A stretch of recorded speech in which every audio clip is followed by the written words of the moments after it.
Welcome, everybody. Welcome to the Robot Rampage League. This is week number 4 we are on right now. So, we had a pretty interesting Robot Rampage last week. We've got a pretty interesting one coming up this week. I'm looking forward to it. Let's see who all is in chat at the moment. American Killjoy, Dolphin Treasure. Jim Dramatic is in the chat this week. Welcome, Jim Dramatic. Captain Mantine is there, representing the Mantines, I would assume. We got Blake is in here. Nathan, 97 gigabytes. Martin, welcome everybody to the Robot Rampage League. So, let's see what we have from last week. This is last week's results.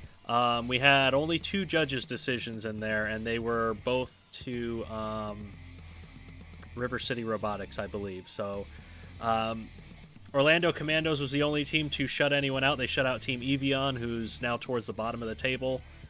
And let's have a look at those judges' decisions. Pretty convincing wins for River City. They were pretty slow fights. 36-14 in favor of Network and 35-15 in favor of Cleansing. So this is our current standings for both divisions. Hello, hello. Oh, Justin Cisneros, Spoduck, Akimbi, everybody. Yes, welcome. So Team Smash lost 3 out of their 4 fights last week. But they had such a big points gap on second place, they're still in first place in Division 2. HIVE Academy has taken first place overall for the whole league, though, in Division 1, which should be pretty interesting, seeing how that goes. I think the main fight I'm interested in this week is the Commandos versus Pink Chaos, because I'm a Pink Chaos supporter. But that is the status of the league, so let's get right on to the robot fighting. Spectacle equals style. Technically, spectacle equals whatever the judges want spectacle to equal.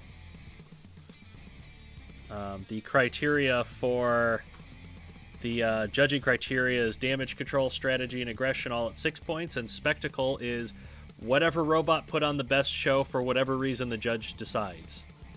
And there's a reason why that's only 1 point instead of 6, because it is a little bit open to interpretation. So our first match, we have Stormlab and the Robot Rebels. So this is Oklahoma, more Oklahoma against Detroit, Michigan, I believe. Just here for the destruction. Man, aren't we all? That is what robot fighting is for. Andrew says spectacle equals pie. I mean, if it's the right kind of pie, I'm all for that. Any team that has the color pink as a winner, that could work too. Hello, Razor259. Welcome. So we starting off with Firestarter, asymmetric horizontal spinner, and Overclock, which is a piston spike wedge thing. Let me know your guys' predictions in the chat for this first fight of week number 4.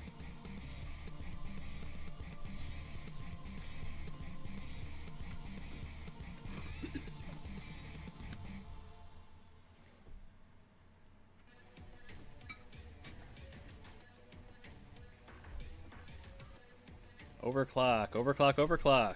Firestarter. I think Firestarter is... No, Firestarter's not one of the undefeated. We have a number of undefeated lightweights still that have won all 3 of their matches, their fights so far. So let's see how this first fight with Firestarter and Overclock goes. Welcome, Darren. Ooh, big shot there from both of them, but Overclock has gotten Firestarter upside down and over into the grinder. And that spike on the end of Firestarter's weapon has come off. So now Firestarter is like severely crippled in terms of damage potential. And Overclock is taking full advantage of the arena hazards, which have knocked a wheel off of Firestarter. Both the wheels have come off, so Firestarter's completely immobilized. It's just a matter of Overclock leaving him to be counted out or to go for the knockout themselves. So crucially, Every fight is worth points. A control board knockout by destroying the other robot is 3 points. Immobilizing the other robot and leaving them to be counted out is worth 2 points. Throwing them over the wall and out of the ring is worth 2 points, and a judge's decision is worth 1 point. So Overclock is definitely trying to get the full 3 points here, and they're going to get a 59-second knockout.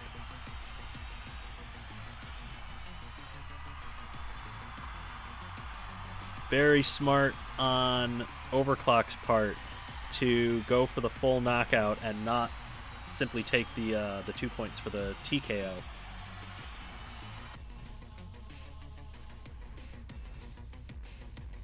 Tamabris,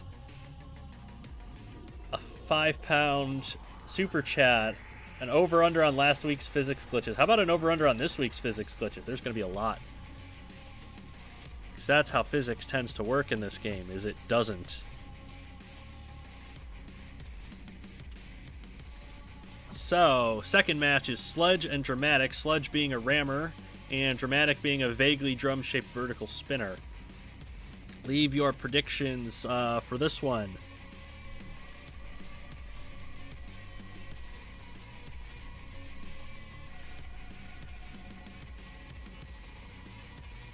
More points, the better the chances. Yes, the more points, the better for just about every team.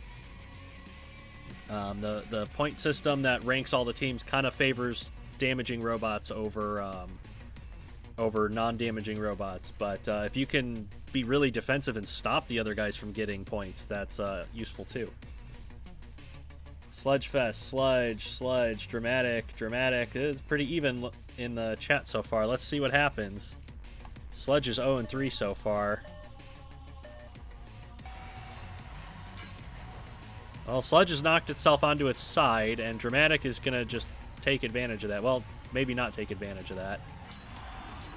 Already smoke coming out of Dramatic's weapon, so Sludge is getting a lot of damage in there, trying to get to the side and get that weapon motor off. He's got a good chance of it, I feel. Dramatic's taking a lot of damage. Sludge is taking a lot of damage, but he's thrown himself into the grinder now. And there goes the weapon off of Dramatic. So Dramatic is now down to just defensive spikes, and Sludge has taken off 2 of his own wheels on the grinder. Oh my god. Come on, Sludge, what is the matter with you? I almost said, what is the wrong with you? Both are equally accurate sayings, I feel. And Dramatic just using those defensive features in the front, kind of balance spikes, if you will, and that one spike that is on the motor mount to just get those control board hits. He's trying to get the last one. There's the KO. 65 seconds. Not as clean as they would have liked, but you know, when your opponent throws themselves on the grinder for you, you got to take advantage.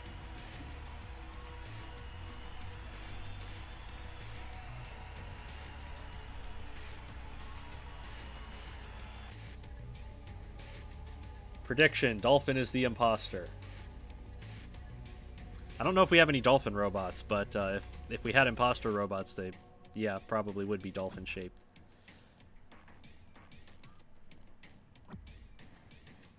Glitch. Yes, there was a very small physics glitch in there. It's pretty much impossible to get fights without physics glitches happening at some point. The matter is more if the physics glitches affect the strategic outcome of the fight. They turn a robot over, they throw them apart from each other, they cause damage to one, that kind of thing. In that case, it didn't really affect anything. It just kind of turned Sludge around, and Dramatic wasn't anywhere near him, so we just let it play on. Dramatic is better without the weapon. Maybe. Sludge cannot catch a break at 0-4. Yeah, pretty much. Sludge is not doing so hot. So next up we have Microburst versus Zika. Microburst has, I think, 6 piston spikes on the front. Zika is a flipper with no damaging components up front. They've got some damaging components in the back for protection. Microburst is not invertible. So that is something Stormlab is definitely got to be careful of this week with Microburst, because they're down 6-0. So Stormlab at best could tie, but Zika could probably just overturn Microburst and throw it out. Microburst, Zika, Zika, Zika, Microburst. Well, let's see how things go.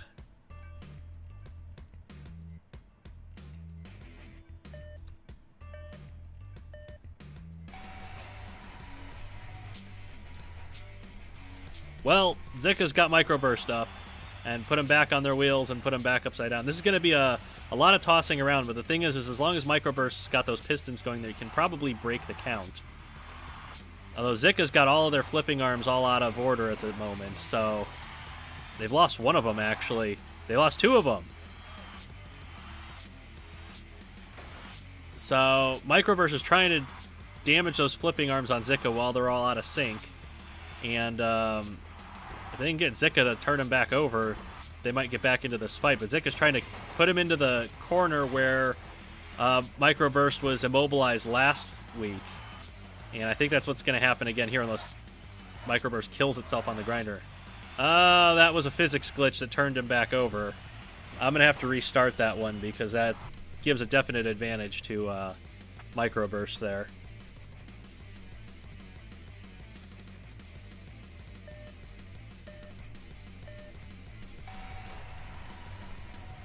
So we know Zika can get Microburst over. It's a matter of how much damage is Zika going to take in the process, I guess. Whoa, what a toss that was. Zika finally getting everything to work correctly.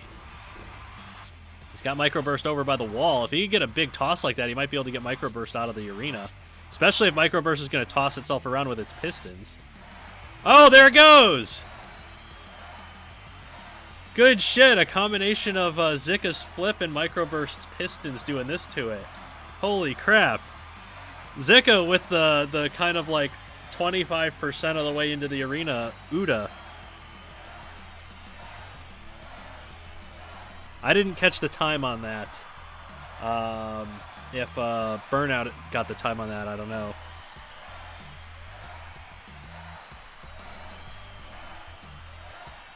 Zika with the ring out. Yeah, that's what Zika is meant to do, is get the ring out. Favorite ring out so far? Yeah, there've been some fun ring outs, but that was pretty good. That was two good tosses in there from Zika. So that wins the match for the Rebels.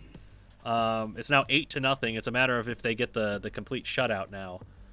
So Stormlab goes into the Super Heavies with Uragano, which is a massive vertical hammer spinner.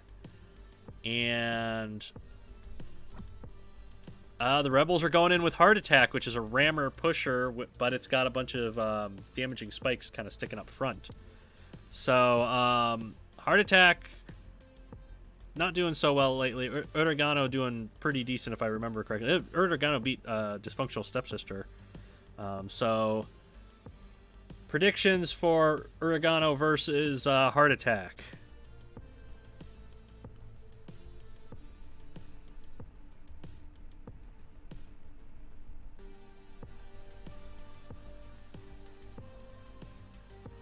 Stormlab's last chance for points. It is, and you know, they have a really good super heavyweight with Uragano. They can definitely get 3 points out of this one if they're careful, because they don't want to break all those hammerheads off on Heart Attack's front armor.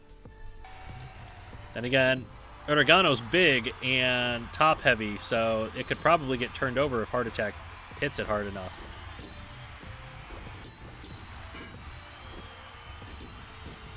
Ooh, Uragano getting underneath it. The mass of those hammers really helping out. So there goes Uragano's, or not Uragano, Heart Attack's wedges, which is going to hamper it a little bit. Uragano losing a bunch of hammerheads in the process, though. I think it's down to just 2 hammerheads now. Oh, a big shot from Heart Attack! Wow! I was mentioning it was a big robot that was top-heavy, that Heart Attack had a chance to get him up and over, but I didn't expect it that quickly. I think the Rebels are the first team to get 2 ring outs in a match. I might have to check up on that, but I think that might be true.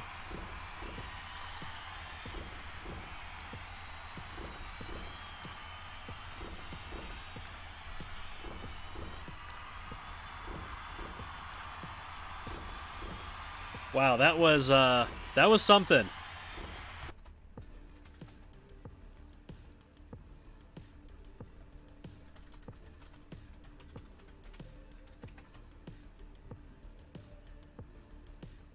Tell a lie, that was legit. Yeah, that was pretty legit. Do you have a time on that fight, Burnout? That would be helpful to have. In the meantime, well, that's a 10-0 win for the Rebels. That's conclusive as hell. So, Stormlab got their butts kicked. I think that's only the third shutout in the league so far. So, we gonna move on. Heavy Metal and Team Smash this week. 39 seconds. Thank you, Burnout. So, Burnout RCT22 in the chat. He's my younger brother. He's helping me run the league. He made about 50% of the robots with me here. He's feeling pretty under the weather right now. He just tested positive for COVID the other day. So if you guys want to offer him some support and well wishes, that would be appreciated. He could use the help. And he's been quarantined in his room for the last week, so he could really use something to feel good about if you guys could help him out there.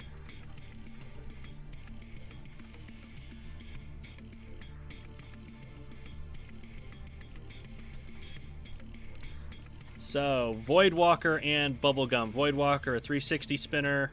Bubblegum, a not invertible kind of scoop wedge ram bot. I will check out your predictions because I saw a few in here. A couple for Voidwalker, one for Bubblegum.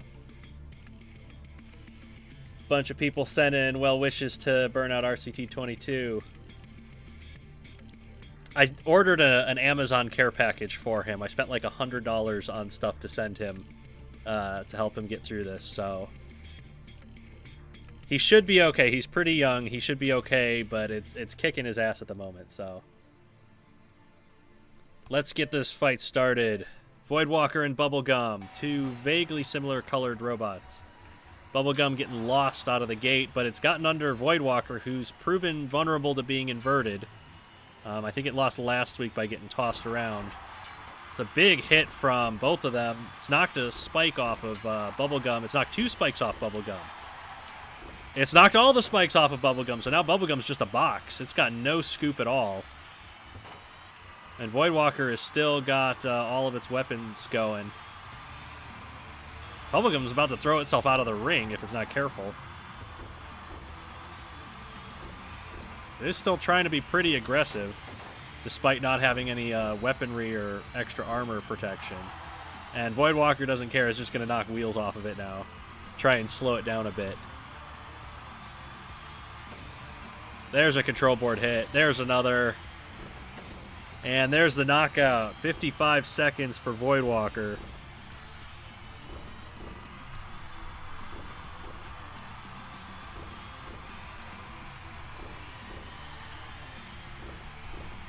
Is that Voidwalker's first win? It can't be. I swear Voidwalker has at least one win. It hasn't been doing too well lately.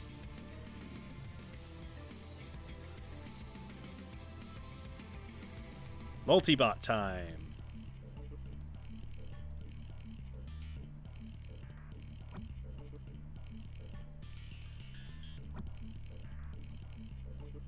Let's get this one set up here. So, Heavy Metal Robotics going in with Heartbreak and Seance, a multi-bot. Heartbreak has a piston poker. Seance has a rear-hinged flipper.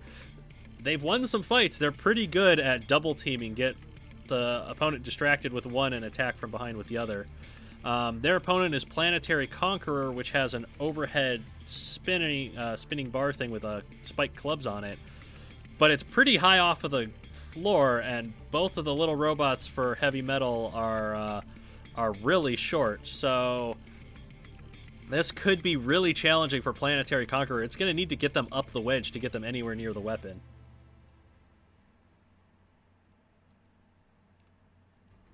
People go at Planetary Conqueror. Oh, Voidwalker was 2-2. Okay. Heartbreak and Seance. Yeah, I think Heartbreak and Seance has a decent shot here. It's a matter of if Planetary Conqueror can conquer them. Let's see what we get out of this one. Well, Planetary Conqueror going for Heartbreak right off of the bat. It did some damage getting it up the wedge. It's got the drive power, actually. Seance can't even keep up, although now Seance get in there in a big flip. So they've got Conqueror totally upside down. They could probably wait for a count out here.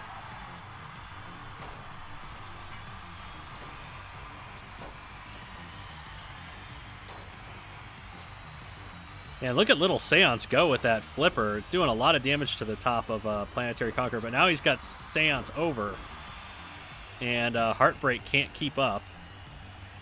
This is one of Planetary Conqueror's big strengths, is its drive power and that wedge. It just kind of swats Heartbreak aside and then rams Seance into the wall and the grinder, I think. So Heartbreak trying to get in on the backside there. Planetary Conqueror having to back away. Oh, Seance, what have you done? It's self-righted onto its backside and can't get fully over, but oh, Planetary Conqueror's going to try and help it out. This is just... Oh, it's going to KO it with the grinder.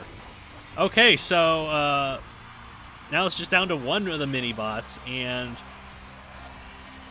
if it can get a KO on this one too, then it'll get the full 3 points. It's going to push that one into the grinder too. Wow, Planetary Conqueror is really playing this fight really well, strategically. Getting them up onto the wedge and pushing them into the grinder, rather than trying to use that big spinner on top, just kind of using it as a scoop. Really creative game plan here from Planetary Conqueror. Ooh, a big hit to the base plate.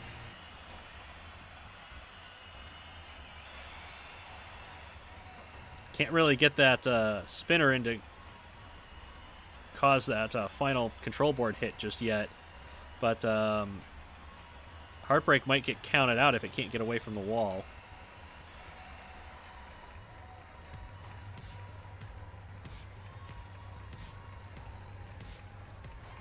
And it's pinning it there to make sure it doesn't get away from the wall.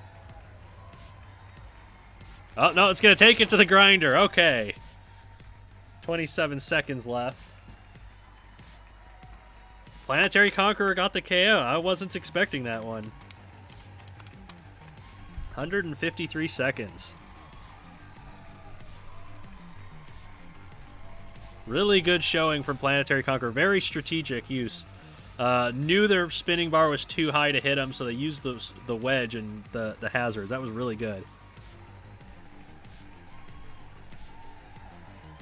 Oh, I gotta do math again.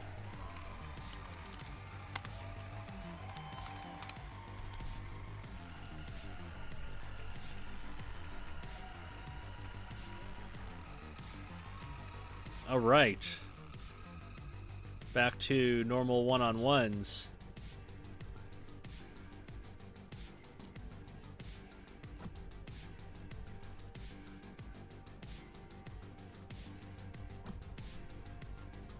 What did you expect from something with Conqueror in its name?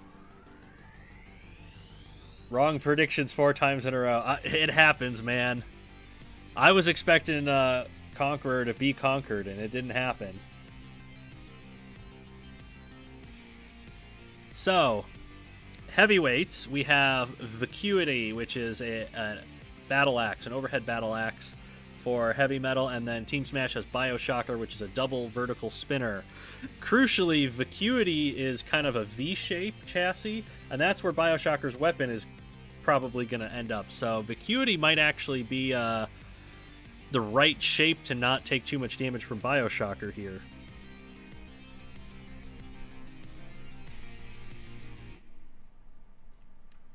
What are the predictions in the chat? Axe on Vacuity is pretty flimsy. It is. It's been knocked off quite a few times, including against another vertical spinner. Vacuity is sus, is what Dolphin Treasure says. People going back and forth between Bioshocker and Vacuity. Vacuity, if it gets those weapon motors, could take them right off. We'll see how this one goes. Oh, the axe gets taken off by the spinner right away. So that was a correct prediction by the chat that the axe was looking pretty flimsy. And also a correct prediction by me that Bioshocker's not going to be able to get their spinner into the chassis of Vacuity. So Vacuity is going to try and make this a pushing match and take advantage of the arena hazards if it can.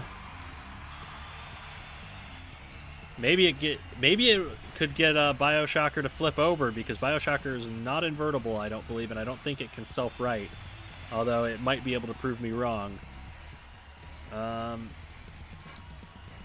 other thing is, even if Vacuity loses this on a judge's decision, that still limits Bioshocker to just a single point. So that could be a good strategy there, too, to just drag this out to the judges and stop the other team from getting points.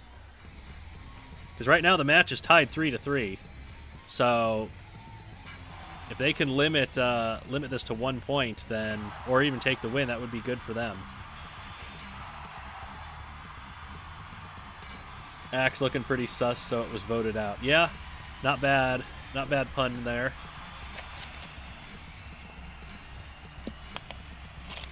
They're both pretty even on pushing power.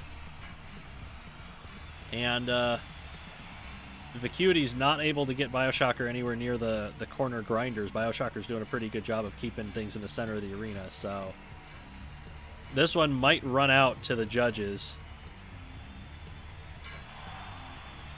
Although Bioshocker was getting Vacuity back towards the grinder now. But it looks like they're going to end up in the center of the arena again. Push of war at the moment, staring contest. Yeah, pretty much. Bios and Bioshocker go around the back of Vacuity. They probably don't want to expose their wheels, because Vacuity has a lot of defensive spike work up front that could do damage. In fact, it's already knocked some of Bioshocker's defensive spikes off by the looks of things. So Vacuity is racking up some damage. Not as critical as the damage that Bioshocker has caused, though, by taking out the weapon. And that could be crucial for the judge's decision here. Oh, here we go. Vacuity's got Bioshocker up on the wedge, and it's going to push him over into the wall. There's 20 seconds to go, so I don't think Vacuity's got enough time to do anything here, but this could influence the judges here, this last push at the end. Oh, but Bioshocker turns it on him and gets a wheel. That's definitely going to seal a decision for Bioshocker, I think. But it is going to go to the judges.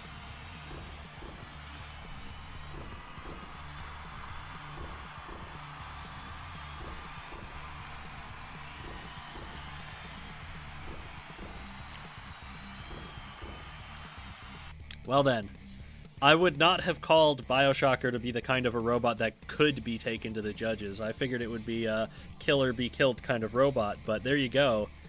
Vacuity managing to last the full 3 minutes against one of the more powerful verts in the field, or in the league. And that limits Team Smash to a single point for that fight. So let me do the math here. Right now it's 4-3. So if Aqua Dementia can get a ring out, an immobilization, can get 2 or 3 points, then Heavy Metal can still win this match. So it is all to play for right here between Aqua Dementia and Id. Aqua Dementia, the side hinge flipper, and Id has a bunch of piston spikes on the front. Id has been very powerful, but it has a lot of ground clearance, and that is being exploited right now by Aqua Dementia. People in chat going for Aqua Dementia. It's got under Id. It's knocked some spikes off of Id so far. And it's not taking advantage of Id being upside down and on top of it at the moment, which is unfortunate. Can't tell if Aqua Dementia's taken a lot of damage or if that's just the shape that it is.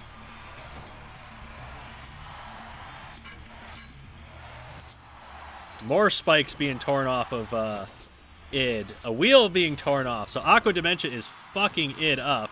In fact, that is a 3-point knockout. That is a 48-second knockout in favor of Aqua Dementia. So that wins the fight for Heavy Metal.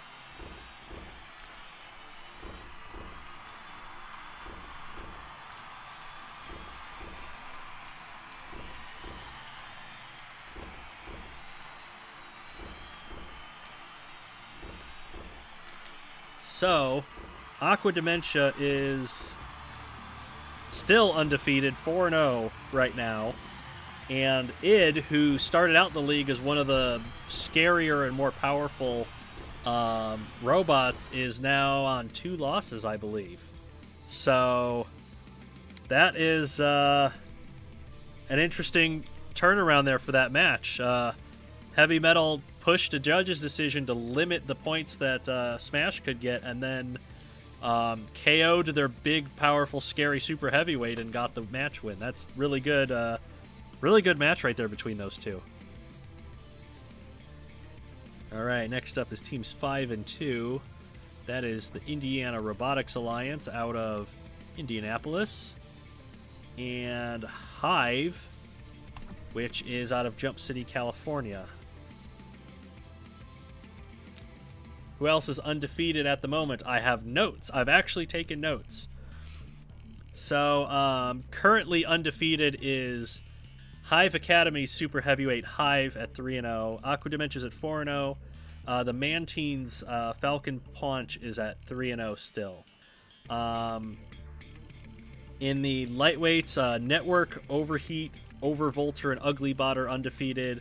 In the middleweights, we have Explicit Equation, Creighton, and Q. And Bioshocker had been undefeated, but it has now gotten its first loss. And then we have Second Amendment, Surgical Glory, and Warbird still on 3-0. So we have quite a few undefeated robots here in Week 4, but one of them's already taken a loss with Bioshocker. So anyway, lightweights, X Factor, kind of low slung, horizontal spinner, and Jinx is another side hinged flipper. We'll see what these two can do. Go Indiana from an Evansville resident. Oh, Blake is another Evansville resident. That's where I'm at. Yeah, Indiana is out of Indianapolis, but yeah, close enough. I think Heavy Metal is Nashville, so we're kind of like equidistant between the two. But let's see what we get from these two. The thing with X Factor is it kind of hits from the side because it's such a wide weapon, but Jinx don't care. It's just going to get under it anyway and tear a spike off, but X Factor able to get to the side. This is what X Factor's biggest strength is it's got such a wide sweeping attack. It's able to hit from the side. It's gotten Jinx's wheel now, so Jinx is pretty badly hurt at this point. In fact, it's on control board hits now, and that's it. It's KO'd. 35 seconds. It started out promising, but it was not able to get the weapon off. That could have been a completely different fight if X Factor lost its weapon, but Jinx could not manage it.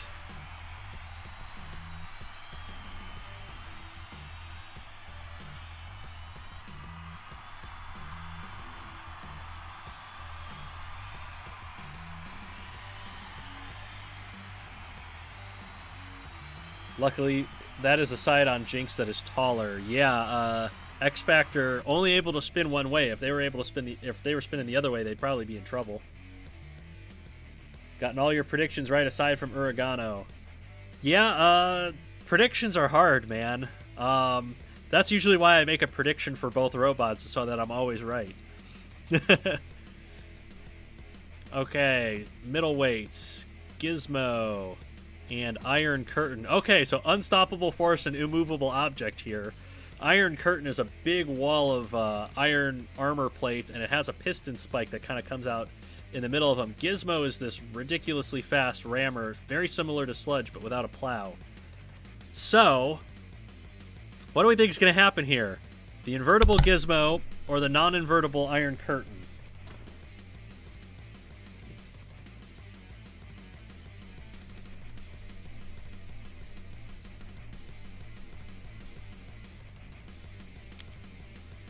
Iron Curtain's been a bit sad. It has been. Like, I expected Iron Curtain to do a little bit better in this one.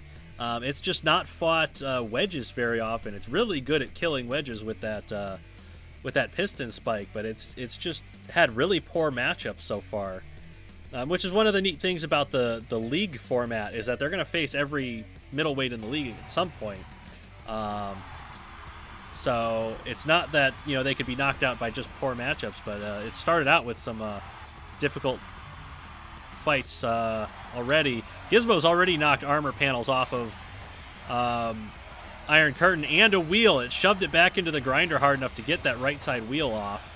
And Iron Curtain really struggles for traction with all that weight in the front, so it might not be able to break a count here. And if it does, Gizmo's probably just going to put it into the grinder. Or it's going to stab itself into the grinder. Gizmo, what is wrong with you? Well, oh, it's knocked over Iron Curtain now. Knocked off one of its own spikes. It's able to do a lot of damage and able to push stuff around quite a lot if it can control itself. Oh, that was a physics glitch. Are we going to have to restart the fight because of that? I think we might have to restart the... We do have to restart the fight. We've gone to another dimension. Well, who was that wanted to know what the over-under was on that?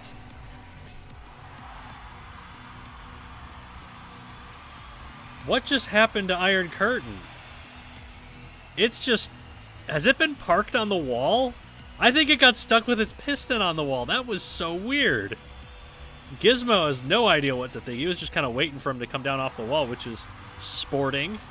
And then it's just going to ram all of the armor panels off of the Iron Curtain. Holy crap. Gizmo going full Reagan superhero mode and just tearing down that wall. Although it has still not gotten rid of that piston spike, which is knocking Gizmo's spikes off now. Oh, the piston spike has come off. So now Iron Curtain... Oh, Gizmo! What have you done? No! How could you do that? Oh my goodness! He rammed Iron Curtain so hard he threw himself over the wall.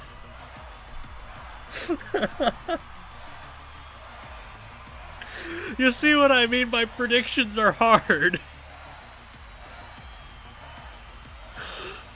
Iron Curtain, which is just a vertical wall, has a ring-out victory now.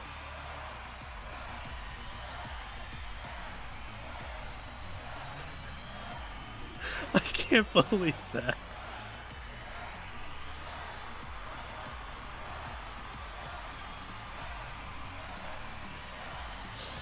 Wow, can that be worth negative points?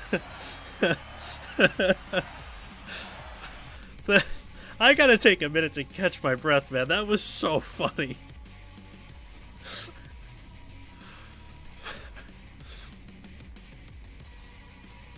That is definitely a case of getting a victory because your opponent lost and not because you won. The game just crashed, which is fine because I need to take a minute. Wow. The immovable object wins by being an immovable object. Yeah, wow, that was something.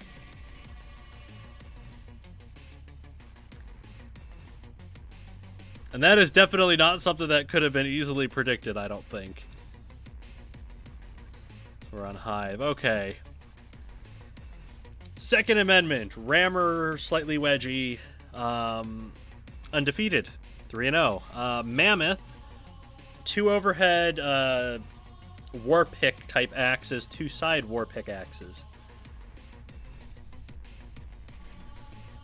What do we think for this fight? Leave your comments. Mammoth I don't think is invertible, but it does have armor protection in the rear. Second Amendment doesn't have any top protection, I don't think.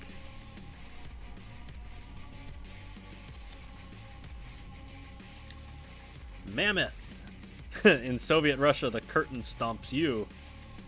Second Amendment. Mammoth had a good win. Mammoth had a very gutsy win last week against the multi-bot of Axis and Allies.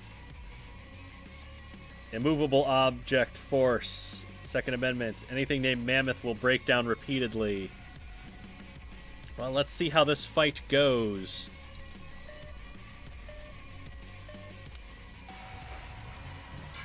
Second Amendment taking a big hit to the top already. Trying to get under Mammoth with those kind of spiked wedges. And now it's done so. Not able to push when Mammoth's on top of it like that, which is kind of what Second Amendment needs to do. It really needs to get Mammoth into a grinder to get those axes off and not take blows from above. Which has taken a fair amount of shots already. It's knocked the defensive armor off the side of, or off the front of Mammoth, I should say. It's also lost some of its own side armor, its wheel protection. Just gonna try and hold him here for a minute. Although Mammoth is able to get down.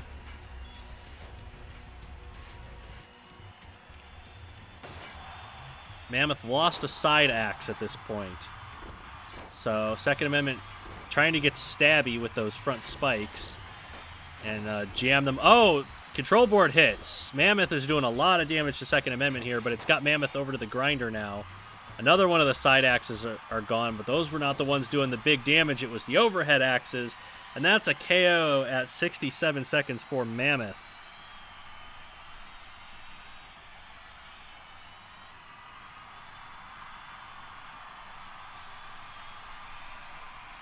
So, Second Amendment takes its first loss, but crucially, that is 3 points to Hive in a match that was 5-0. So now it's 5-3. And if Hive, the undefeated super heavyweight, can get a KO, Hive Academy can win the match 6-5.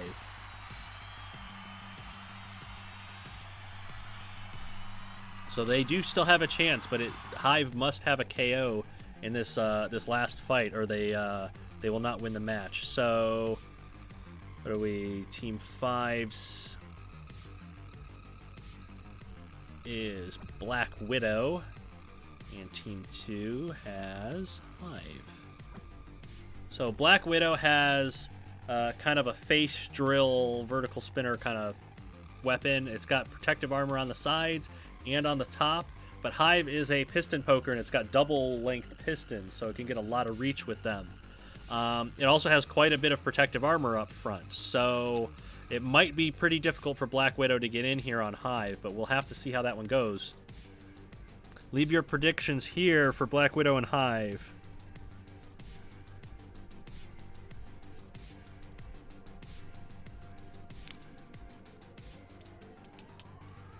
Hello, Sukonami. My friend AVG Rowler loves your content. I love my people in the chat that watch my content. You guys are amazing. I have a lot of fun with these. HIVE, HIVE, HIVE, Black Widow, HIVE, HIVE, Black Widow. Yeah, I think HIVE might have the advantage here, but we're about to find out. Anything can happen, as we've seen with Gizmo. So here we go. HIVE getting those pistons out there and keeping Black Widow at bay and pushing it into the grinder. So getting some damage to the front and the rear of Black Widow at the same time. Black Widow's already taken off one of the sets of piston spikes, but it's lost its entire main weapon now. So Black Widow is weaponless. It has a lot of defensive armor. It used the defensive armor up top to great effect against Chemical X in a previous fight. But one of those has been knocked away. The ram plate on the top left has knocked off one of HIVE's pistons, but that was the one that already was missing the spikes. Black Widow now on control board hits. And that's the KO. 46 seconds, and HIVE remains undefeated.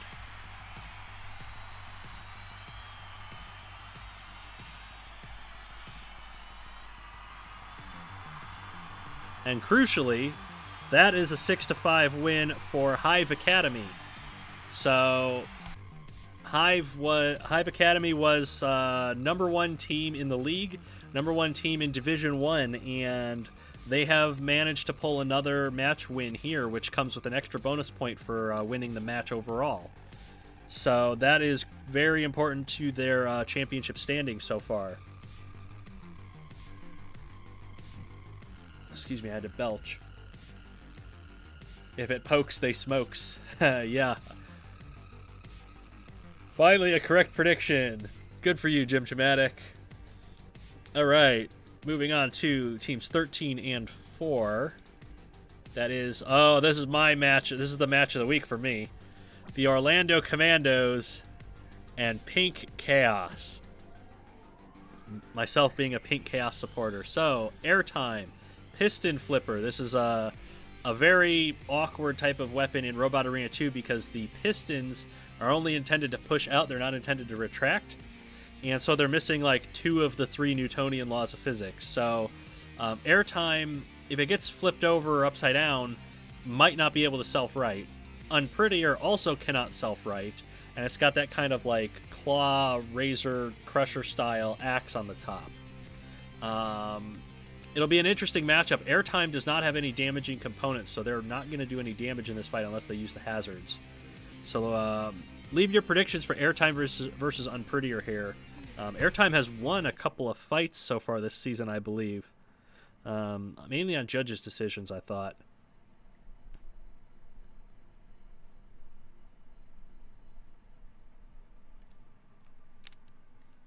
Unprettier with the wedge game. Unprettier.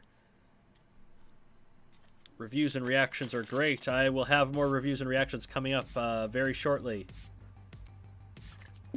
Probably next week is when I'll have my first or my next BattleBots video out. Pledge allegiance to the Pink Overlords.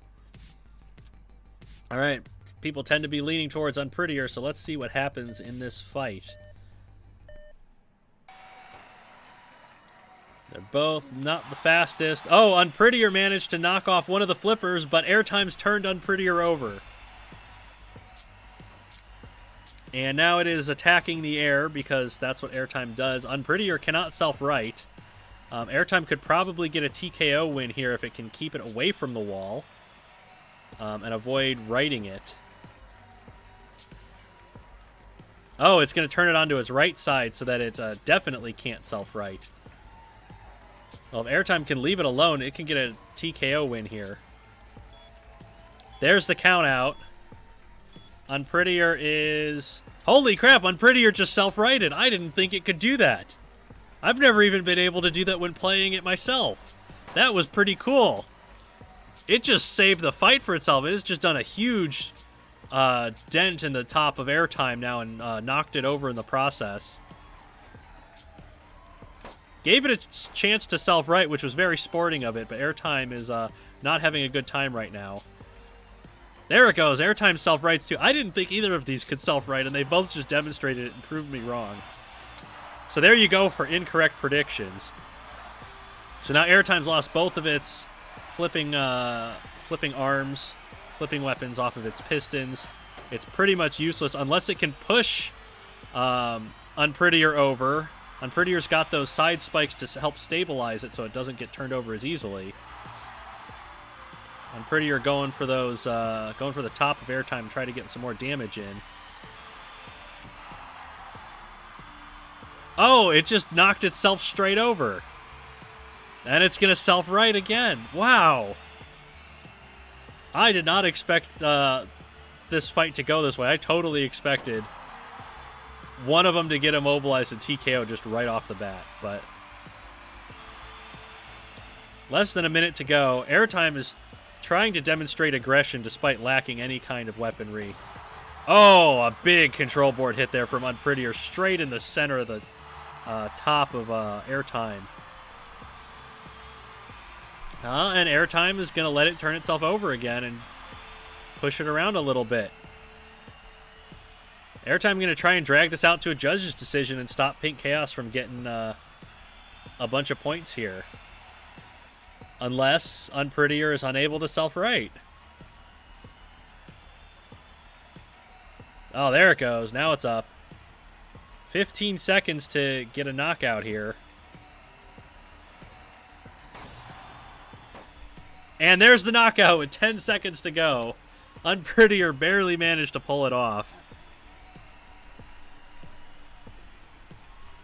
That was a very surprising fight. I did not expect it to go that way. I expected that outcome, but I did not expect anything in between. Airtime scored 22 points of damage through hurting Unprettier's weapon with its face. is how that happened. So that is a 3-point lead to Pink Chaos to start off with. When in doubt, think pink. I mean, that's a good slogan there. It'd be a shame if somebody else would have used it already. So next up we have Overthrown, which is a double front-hinged flipper, and Q, which is a sit-and-spin robot with a bunch of weapons around the perimeter. So sit-and-spin is kind of like Melty Brain, except it doesn't move around the arena. It just kind of sits in one spot. That could be to Q's advantage. It's undefeated at this point, but it has ground clearance, and Overthrown is a good wedge.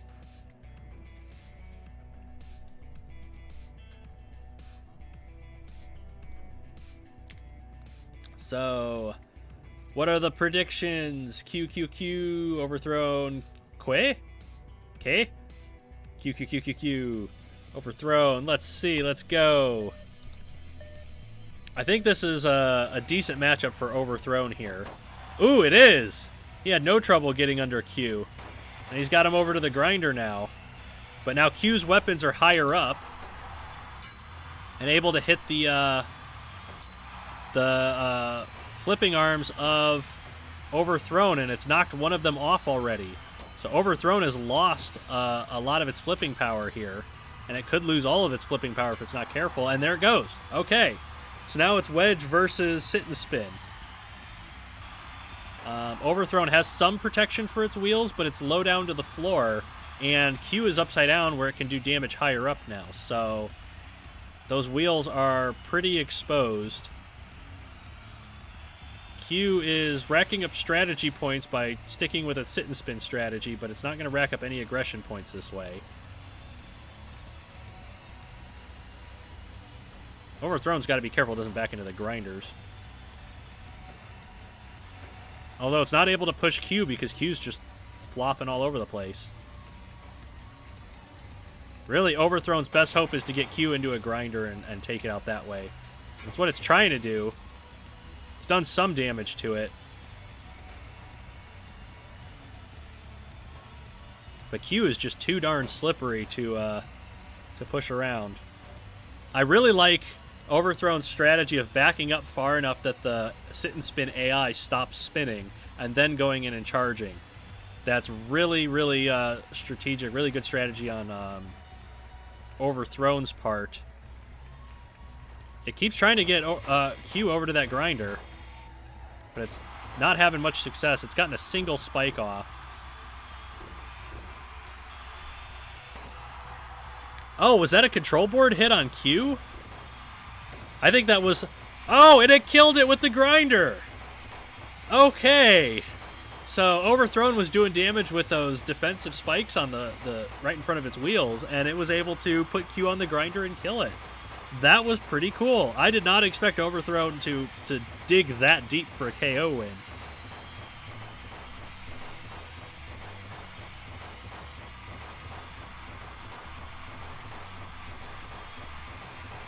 So even though Q is, or was, undefeated, and it has that kind of overpowered sit-and-spin AI, a simple wedge was able to KO it and dish out its first loss. And that was the big point scorer for the Commandos, so not looking too good for Orlando at the moment, although the UK team, Pink Chaos, is looking pretty good right now on 6 points. They're going into the heavyweights against Drillosaurus, though, and they have Panther. So Drillosaurus is 3 kind of drilly things on the front, and Panther is a rammer with a bunch of like teeth and claws up front. So if Drillosaurus exposes those wheels, and they are pretty exposed, but if Drillosaurus exposes those wheels, Panther can absolutely knock those wheels right off, because Drillosaurus has nothing except offensive weapons. There's no defensive nature to Drillosaurus. But Panther has a lot of exposed wheels, and it's just going to be charging straight into a lot of weapon power. So let me know your predictions in the chat here.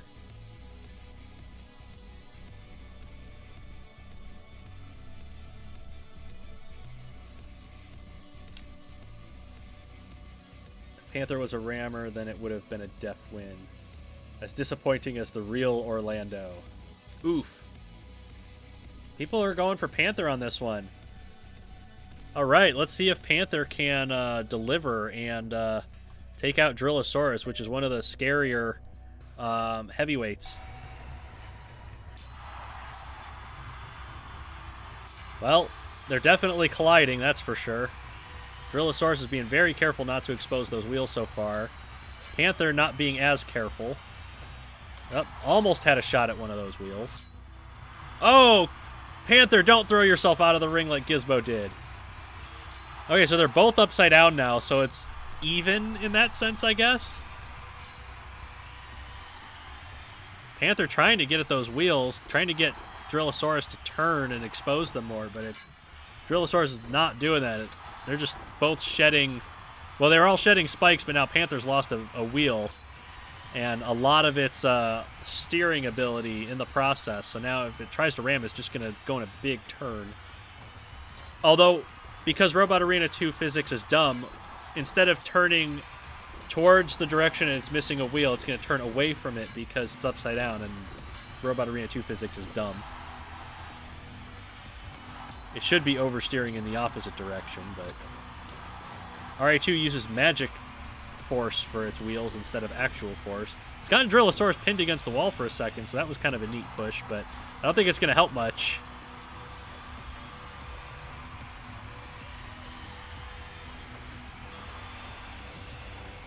There's some control board hits, and that's going to be a KO.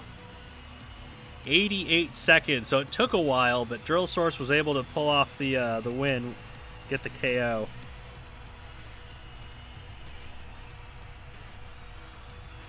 $14,000.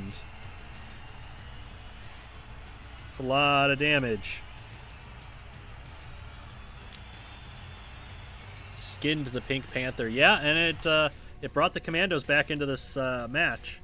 They can still get, if they get another KO, they can get a 6-6 tie. So Orlando is team 13. So they have Abrin in the super heavyweights, which had an awesome 3-hit KO last week. And Pink Chaos is team 4. They have Dysfunctional Stepsister, which has 10 flipping arms. Abrin is not invertible, but it does have the wedges in the front. So how do we think this fight is going to go?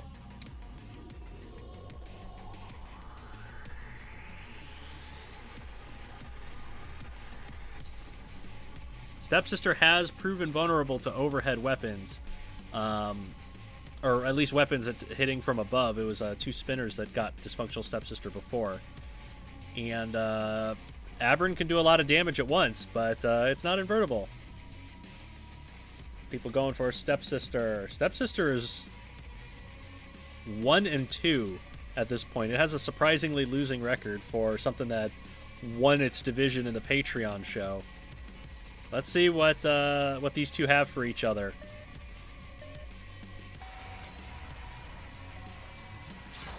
Oh, Stepsister is going to misfire all of its flipping arms. Oh, but it does get Abrin over. It took a huge hit in the process.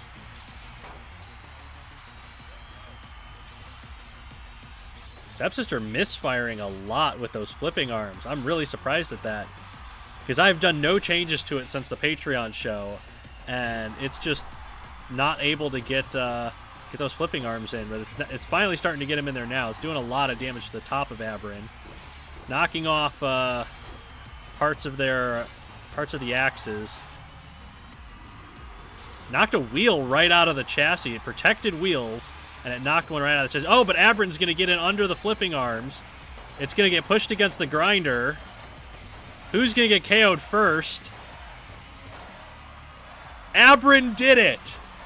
It came down to a single control board hit, but Dysfunctional Stepsister got KO'd trying to put Abrin into the grinder. That is unreal. What a come-from-behind win for Abrin.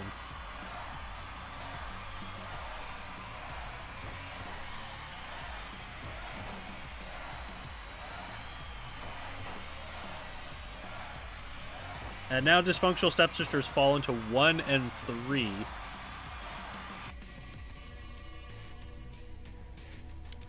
crucially, that is a tied match. That is 6-6. None of those teams, neither Orlando or Pink Chaos, neither of them get a bonus point for winning the match because it's a tie. It is a draw, as they say.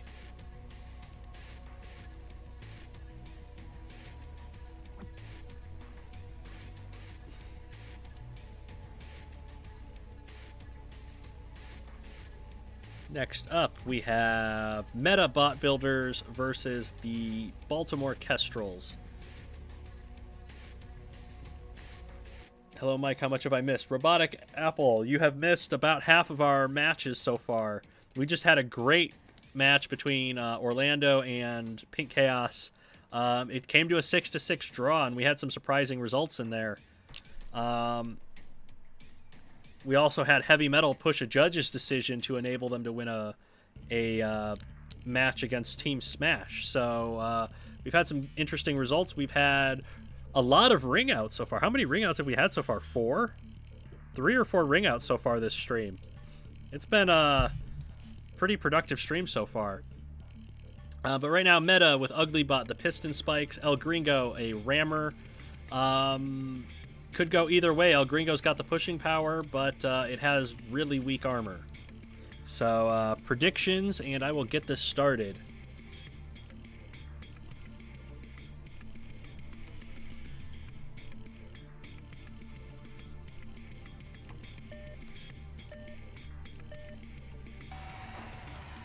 Here we go. Oh, Uglybot does have a lot of drive power and a lot of speed. It's going after El Gringo's wheels. Bouncing over the top of it mainly. El Gringo not able to get those spikes into play yet. Not able to get a good push on Uglybot either. Although Uglybot has lost one of its spikes now. El Gringo kind of trying to get to the side of the spike. Oh, now it's got a great push on Uglybot. It's got it over near the grinder. Not able to quite get it there. Got a decent hit on Uglybot's wheel there. El Gringo, oh, it's gotten all of Uglybot's spikes off. So El Gringo's strategy was to let Uglybot go at its wheels and turn into those spikes, and it has paid dividends because now Uglybot is weaponless. It's just a matter of El Gringo ramming Uglybot to death or pushing it to death. Might be able to get a KO victory. Ooh, a big hit there. Uglybot doing its best to still be aggressive and pushy. Oh, El Gringo gets a wheel, though, so that's going to put a stop to that really quick.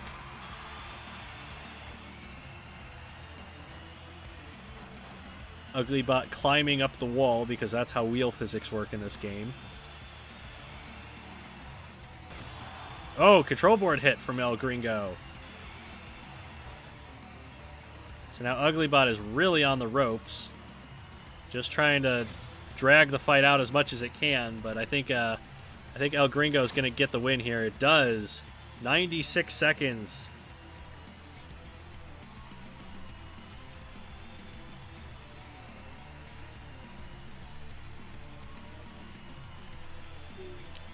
Love how small El Gringo is. Yeah, El Gringo is probably the most compact robot I've ever made in stock.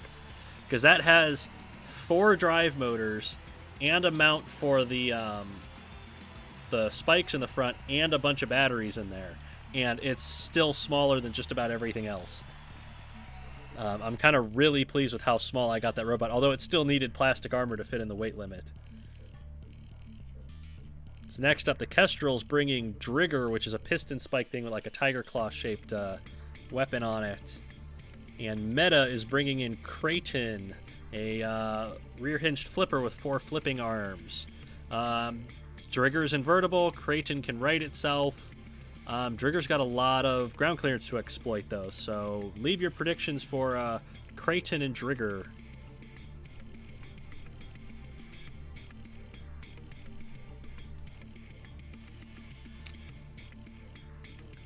Making sure you don't get Drigger's name wrong. Just watch Beyblade. It's the same thing as Drigger and Beyblade. OMG, Jim. I see what Jim's making the joke now. So, Creighton versus Drigger. Let's see. Oh, what a toss by Creighton.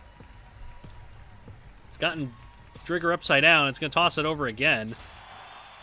Drigger not able to do anything because it's just in the air. And it's lost half of its claw attachment on its weapon. It's lost the whole front weapon now. So now it's just some defensive spikes on the front is all Drigger's got left, and Creighton's not even going to leave it that. It's going to take everything off the front end of Drigger. There's smoke pouring out of Drigger's right side wheel now. Extenders flying. Just Creighton is just ripping Drigger apart. I was not expecting it to be this destructive. Getting a good toss there again. Creighton is definitely going for the KO. It's not even trying to get Drigger by the wall for a ring out. It's going straight for the KO. Although he's got him near the wall now. He can get one of those big tosses on him. There goes a wheel. Oh, and he's just misfired his weapon and gotten stuck on top. Ooh, what a kill shot. No, not quite a kill shot, but it was a big hit on Drigger's control board. Drigger's just pinned to the wall. He can't get away.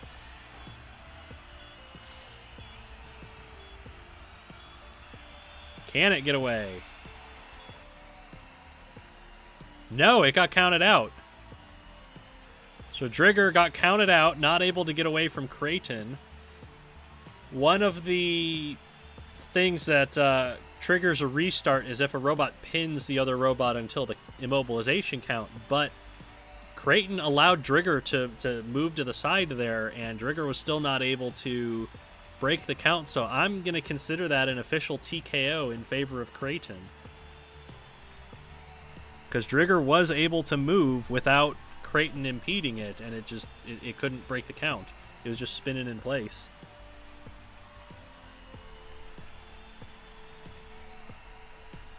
So, 93 seconds is what Burnout says. Thank you.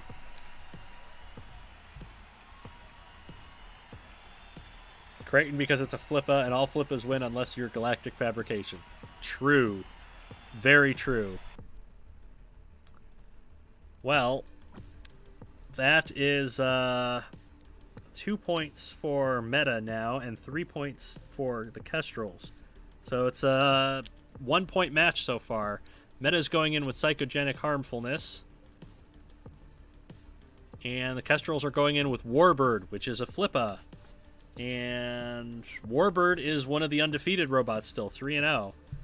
So Warbird's a rear hinge flipper with a lot of defensive spikes around the side. Psychogenic Harmfulness is a double vertical spinner, I believe. So we've got a meta vert against a rear hinge flipper. Psychogenic Harmfulness is hands down the best name, is what Jim Dramatic says.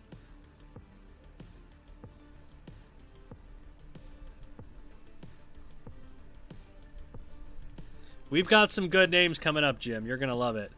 So Rookie is going with Warbird. We've got a few people going with Warbird. Warbird because it's the easier name. I agree, Razor259. Some of these names are a little awkward. In fact, Psychogenic Harmfulness doesn't even fit in the amount of space that the game gives for the name. Well, Warbird's gotten Psychogenic Harmfulness upside down, but Psychogenic Harmfulness can do damage to Warbird while it's on top of it like that. I think Warbird's already lost one of its 3 flipping arms. So that is not looking good for Warbird. Although it's still underneath Psychogenic. Although its middle flipping arm's now taken a big hit.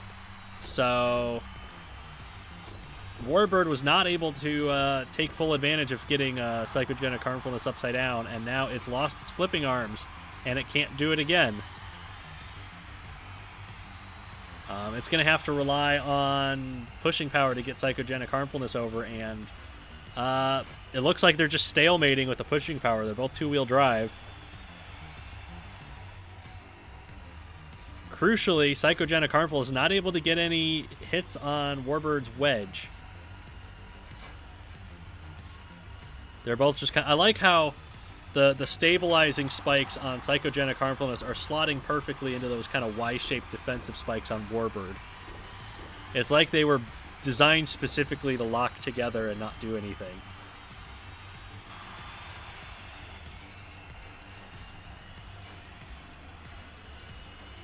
Neither one of them really able to get an upper hand on pushing the other.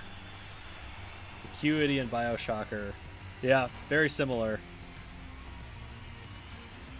Psychogenic Harmfulness does not have the wedge. It does not. It's whenever they meet together, Warbird's pushing it back.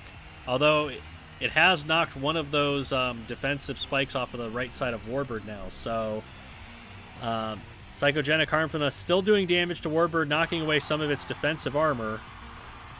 Oh, but Warbird's got a big scoop on Psychogenic Harmfulness here. It's going to take it all the way back to the wall, and Psychogenic Harmfulness nearly pinned itself to the wall with that vertical spinner. Warbird going to keep controlling this fight and pushing Psychogenic Harmfulness around. It might be able to knock it over here if it can get it upside down. Oh, but no. Psychogenic Harmfulness gets away. Warbird able to get underneath it again. That other Y-shaped part has been broken away from Warbird. Oh, but it's on the grinder, and the wheels come off of Psychogenic Harmfulness now. And it's kind of gotten pinned in place. God damn it, Warbird, why did you pin it? I'm going to have to restart the fight now. We went a whole 3 minutes, and you're going to make me restart the fight because of a goddamn pin, you stupid piece of shit. I do not like Warbird any longer. Anyway, Warbird gets under Psychogenic Harmfulness and flips it. And it's tossed it in the air. It's gotten it kind of stuck on the wall at the moment. Can avoid losing all of its flipping arms this time. It might have a better shot at this one.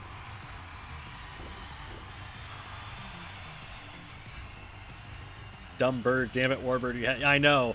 That was the most Galactic Fabrication moment since Galactic Fabrication. Kind of slowly inching Psychogenic Harmfulness towards the corner grinder. Just trying to influence it in that direction.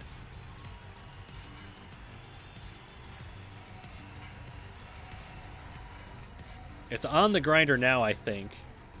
Which means it's going to be losing some of its weapon parts to the grinder, probably. Yeah, you can hear it hitting the grinder now. So Psychogenic Harmfulness now taking damage to its weapon. And it's being counted out. I can hear it being counted out. And Psychogenic Harmfulness cannot self-right from that position. So I'm leaning towards that not being a pin, because it couldn't self-right anyway. I'm going to see what Burnout says. Burnout says to allow it. So I'm going to consider that an official TKO.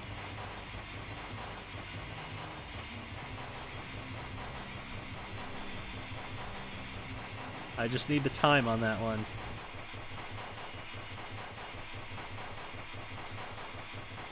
Bird, bird, bird, bird, bird. No pin this time. Yeah, it's one thing if it's being impeded from self-righting, but Psychogenic Harmfulness just plain can't self-right. So 8-8 balanced predictions. You're doing no better than random chance, which is about what we would expect with Robot Arena 2. I just need the time on that fight, Burnout. I think that might have been 65 seconds. Popped up in the chat right when I saw it. Okay. So now it is down to the super heavyweights, and it is a 5-2 match. So Meta needs a KO here to tie the matchup overall. Meta's team 12, and they have Spearmint. And the Kestrels come into the super heavies with Berserker. Spearmint is this kind of scoop-shaped wedge. It's a big scoop-shaped wedge. It got a ring out last week by just scooping a robot straight out of the arena. Berserker has 4 horizontal spinners. Who do we think is going to win this one?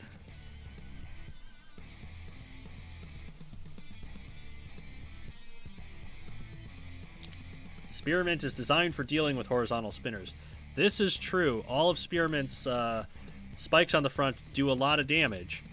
And Berserker's got a lot of openings for ground clearance. So let's see what happens. Got a lot of people going for Spearmint on this one. Although Berserker's weapons are spaced out so that they can get around to the side and get wheels. So if Spearmint's not careful, it could lose some front wheels to Berserker. It's got Berserker pinned to the wall. It's knocked a mace off of one of the rear spinners. Although Berserker is doing damage to, I think, the plow. Although it's losing all of its spikes at the moment. Berserker's definitely not invertible, so if Spearmint gets it upside down totally, then that is game over. The right rear spinner is now come off completely of Berserker. Spearmint going to break the pin. Give Berserker time to get away. It has to drive off of the grinder and take damage to its wheel. Oh, hold the phone. Berserker got around to the side. It had some weird physics going on. So now Spearmint's lost about half of its upper scoop, or its middle scoop. Berserker's lost almost every spike off of those front weapons. It's lost both of the rear weapons and a wheel now. So Spearmint with the pushing power, getting Berserker into the grinders, was what took charge of this match. And there goes the ring out again. 2 weeks in a row that Spearmint gets the ring out. I think it was trying to get a KO. I think it was going for the grinder to get the 3-point KO, but it got the ring out with the 2 points instead. And that means that Meta wins this fight but loses the match. So that was a number of seconds. I'm trying to think of how many seconds that was. 76 seconds, I think.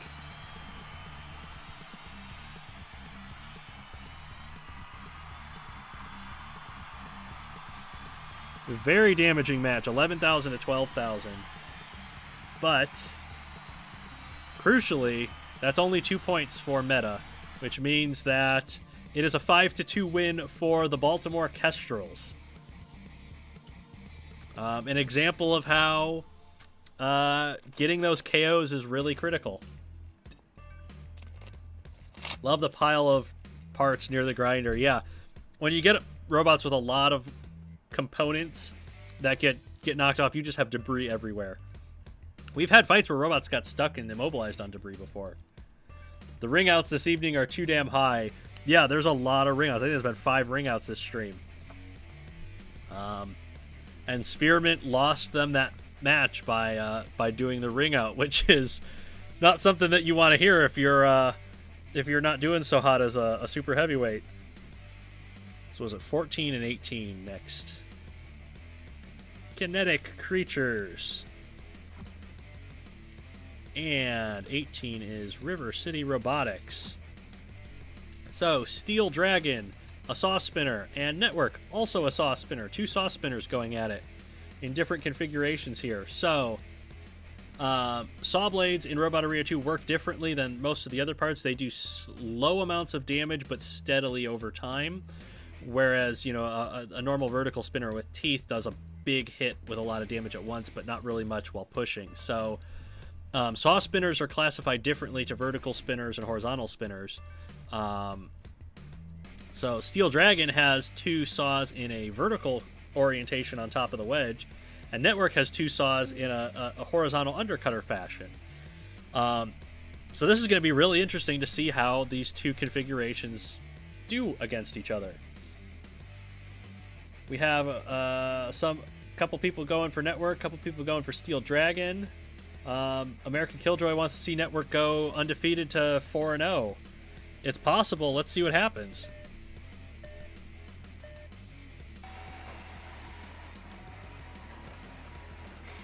Well, Network is going up the wedge, and it is hitting those saw blades on Steel Dragon.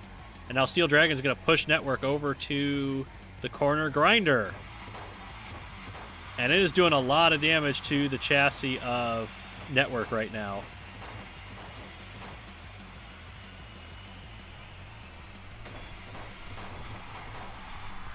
And the wheel's gone now, so Network is crippled. But Steel Dragon can't get under the wedge, or can't get under the saw blades anymore. It's going to take damage to its wedge now. But we're getting control board hits out of the grinder. Oh, that was just a physics glitch. We are going to have to restart that, because that just changed the strategic outcome of the match.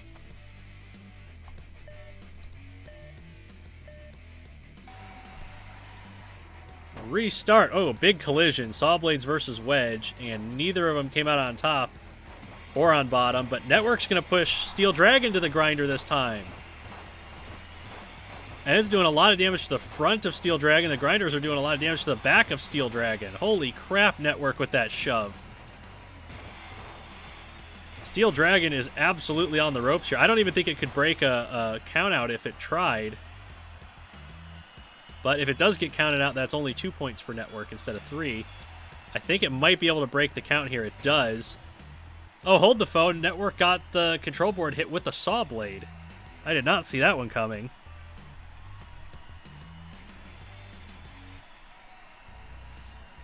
Steel Dragon only 11 points in that. Wow. That was a hell of a turnaround between those two runs of that fight. But you know, the way that we run the league is the first time that you run the fight that has no physics glitches affecting the outcome is the official version. And so that is a KO victory for Network. And River City Robotics. I just need the time on that one. 47 seconds. Thank you. Okay, that'll go into the stats spreadsheet, which is available in the Discord server if people want to nerd out about stats. Oh, where are you? Kinetic, there you are. And then we've also got American Killjoy doing power rankings that he posts to the Discord server, so that's fun too. Speed King finally subscribed, accidentally slept in and missed some of this. Hey man, the stream is still going to be up for the rest of time. After this, the stream stays up as a regular video. You can watch the stream as much as you want after this. So now Kinetic coming in with the vertical spinner Siege, and River City going in with Cleansing, which is a front hinged flipper. Siege can self-right if it gets flipped over. Its wheels are far enough back that it can spin around and flip itself back over.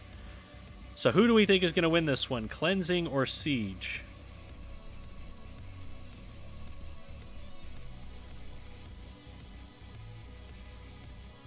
God damn it, physics, I hate you even more. I know, right?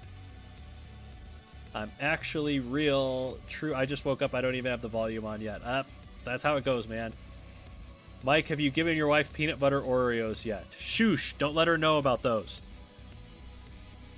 Okay, let's get this fight started. A lot of people going for Siege in this one. Oh, wow. That was a hell of a collision. Siege did like a whole front flip off of the front of Cleansing, and now Cleansing's got it upside down over by the grinders. It's trying to get that front hinged flipper in play. Siege is just bouncing straight up those front wedgie spikes, but now it's to Cleansing's side. It had a chance to get the wheels, but didn't quite take it. But there goes the flipping arm off the front of Cleansing. So now Cleansing is... what the hell just happened to Siege? It just like parked on its face, and Cleansing just did a side flip off of the wall. Some interesting physics going on. Siege has the firepower here, but it does not have the geometry to use it well. And Cleansing is doing some damage with those front spikes. It's trying to get Siege over and keep it over, or get it to the grinder, which could be crucial. It could get... oh, it's just parked Siege on the wall. I don't think there's... Oh, no, don't drive into the grinder yourself, Cleansing. I was about to say there's nothing Siege can do about this. But now Cleansing is on the ropes. It's on control board hits now. And it just drove in there underneath Siege's weapon and got itself killed. That was dumb driving on Cleansing's part to lose that fight. It had that one won. What is it with flippers in this league that just hate winning fights?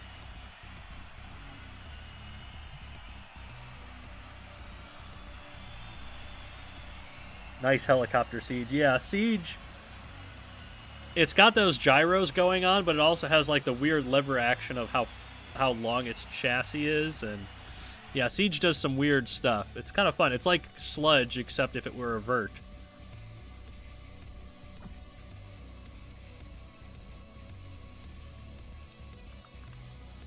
City, that's right.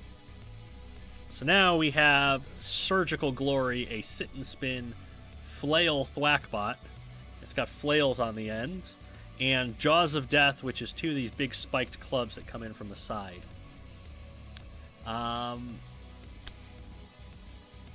don't know who could win this one. It could go either way. Let me know in the comments what you guys think is going to happen here. Surgical Glory or Jaws of Death.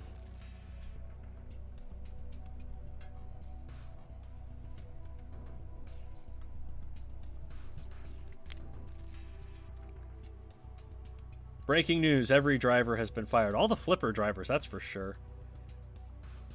Surgical Glory, please stay undefeated.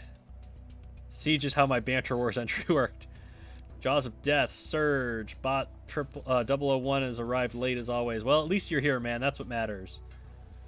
A lot of people going with Surgical Glory on this one.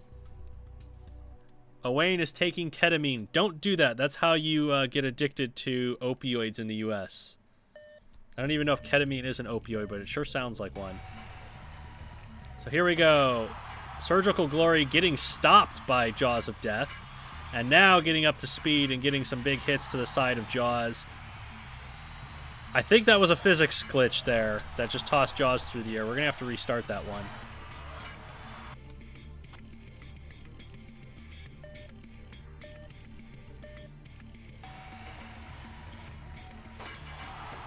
Now, Woodrow says something about ketamine. I'm pretty sure they're just talking about Taskmaster. That's all they've been talking about for weeks. So, Jaws of Death has broken both of the extended whacking weapons off of Surgical Glory and then gotten yeeted into the wall.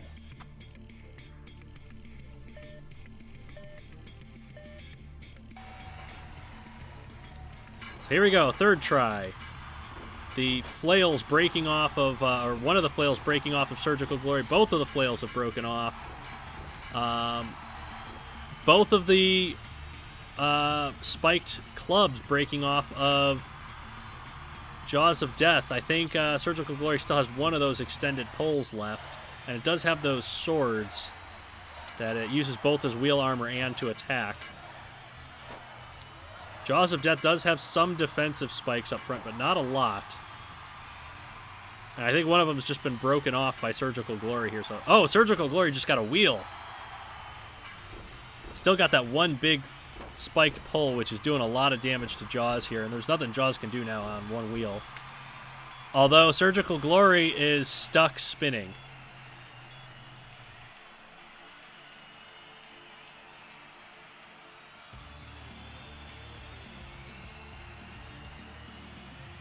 One of the downsides to sit and spin AI is that it frequently will just sit and spin in place and not try to break a count, even though it really needs to and its opponent is still active. And the opponent will just sit there and chill and let it do that. And because sit and spin AI is a little bit overpowered, we usually rule this against the sit and spin AI. Is, sure, you can be overpowered, but if you do this, you lose. And so that is a loss for Surgical Glory. That is, we're going to treat that like a radio problem, that it got stuck spinning and couldn't stop. So Jaws of Death with a TKO victory. Through no fault of its own, it's just Surgical Glory got stuck spinning.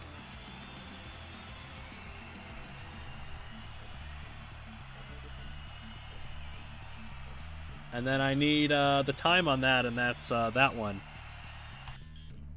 So that is 2 points to River City. It's 5-3. So Kinetic Creatures needs a KO to win the match.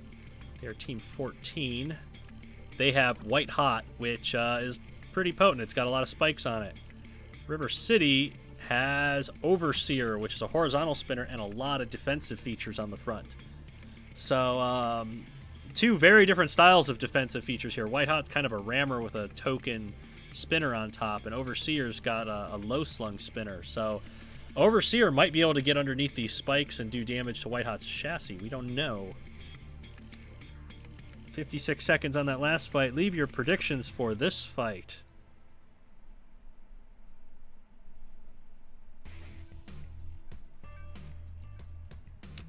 Owain, snorting sherbert. Don't do that. You'll get brain freeze. That's what that stuff does. A few people going for white hot. No one will win besides physics. I mean, physics does tend to do that. Oh, Overseer's not able to get underneath those spikes. But it is using its weapon to keep white hot at bay, which is an interesting tactic. Have not seen that one used before. White hot's pushing it back into the wall. Trying to get around to the side of that weapon, but they're both just kind of stalemated at the moment.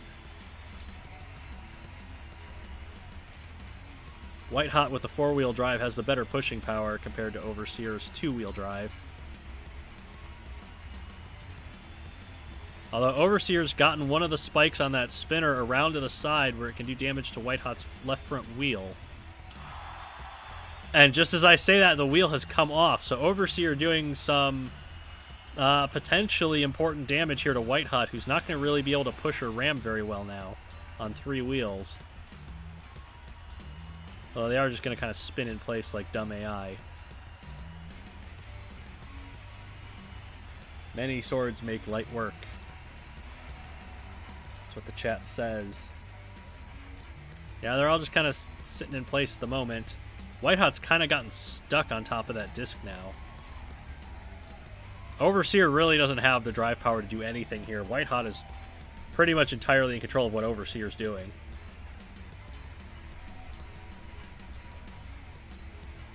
And Overseer has those lawnmower blade components as protection for that weapon motor, so White Hot is not able to get its spinner or its front spikes into the motor, but it did take the disc off using its own weight, and it got kind of high-centered there on the debris briefly. So now Overseer's weaponless.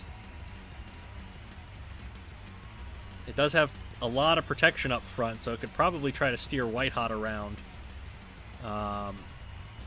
But White Hot's just loaded with spikes in the front, so I don't think it's going to do so well with that. White Hot's spinning blades are too damn high. No kidding. Oh, hold on. Overseer's got White Hot's wheel guards against the grinder, and nothing's going to come of that yet. Although it's going to try and get him over to the grinder again. There goes one of the wheel guards. The other one's going straight under the grinder. So Overseer trying to get whatever damage points that it can for a judge's decision out of using the grinder. It's taken a wheel and a wheel guard off of White Hot, but it's lost its entire weapon. So I don't know how well that's going to go for it. Well, it's going to get White Hot to the grinder right at the end as we go to a judge's decision.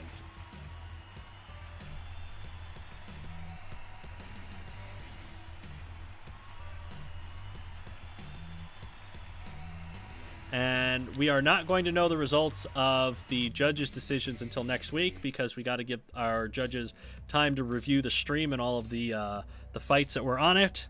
So that'll be sometime during the week. They will get us those scores and we will know the results of these fights, and we will post the results in the Discord server and on the Robot Rampage Twitter account. This was 2 spinners, but they were more boring than Razor. More or less, yes. That was a pretty dull Robot Arena 2 AI dance, more or less. So next up, we have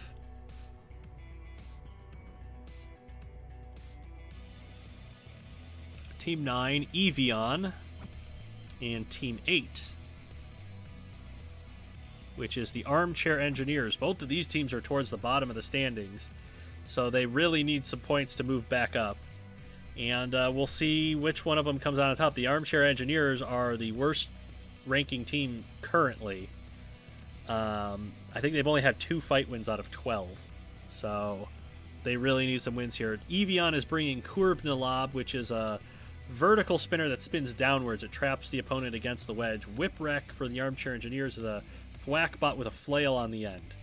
So let's see who gets the win here. Let me know in your predictions if you're going for Eeveeon or Armchair Engineers.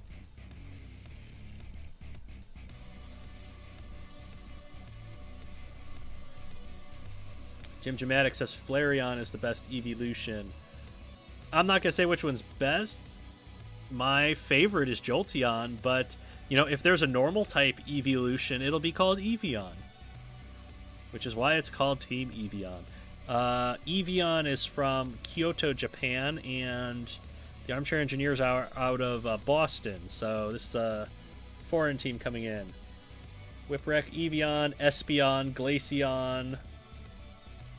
Let's find out. We'll find out which evolution wins this one. Oh, Whipwreck just straight up bitch slapped Corbnalob over. Didn't even give Corbnalob a chance to get that weapon into play. Whipwreck's going to kind of do the dumb AI thing. But in this situation, when a robot is clearly immobilized and not going to self-right, if the sit and spin AI does the dumb AI thing, then the sit and spin AI wins the fight regardless. But the game gave it to Whipwreck anyway. I'm going to need the time on that one because I didn't see it, but that was a quick TKO for Whipwreck.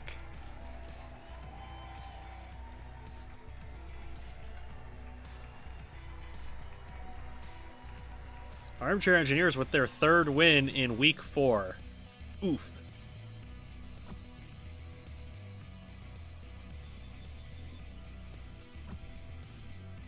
"25 seconds. Okay. Up next, we have Spinning Cage of Death and Mini Berserker. They're both horizontal spinners. Spinning Cage of Death has kind of a cage spinner, 360 degrees. Mini Berserker has 2 horizontal spinners set off to the side. It's literally the super heavyweight Berserker with the rear 2 weapons removed.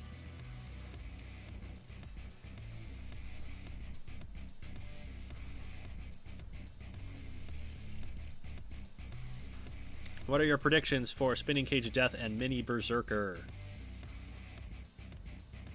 Trash versus trash. This is trash teams versus trash teams, yeah. Hate YouTube, why are you making the chat ahead of the recording? Try refreshing your stream. A lot of times the stream will lag behind where the chat is. You just need to refresh. Woodrow, Spinning Cage of Death has a Spinning Cage of Death, apparently. Yes, that is how it got its name back in 2003 when I first made Spinning Cage of Death. I would have been... How old was I in 2003? 15? I was 15 in 2003. That's how you get creative names like that. Here we go. Mini Berserker, Spinning Cage of Death. A lot of damage to Mini Berserker's weapon motor right off of the bat. A lot of smoke coming out of it.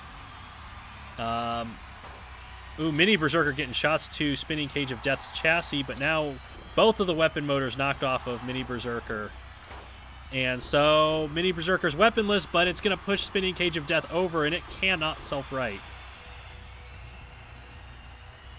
So Mini Berserker trying to make the best of a bad situation here. It's got to be careful it doesn't knock itself over, because it can't self-right either. Oh, it just righted Spinning Cage of Death and put it back on its wheels. That was a bad move. Ooh, a shot to the wheel there. And another shot to the wheel, and that wheel's gone now. Spinning Cage of Death is going to wrap this one up for sure. Wow, look at the shape of Mini Berserker's chassis now. Ooh, control board hits. Control board hits. And there's the kill shot. 70 seconds.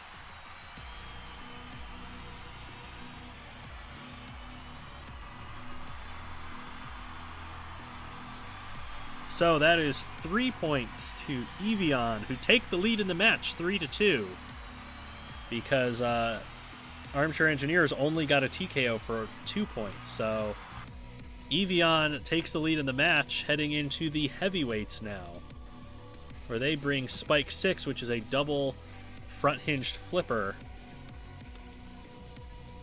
And the Armchair Engineers are going to bring in a multibot.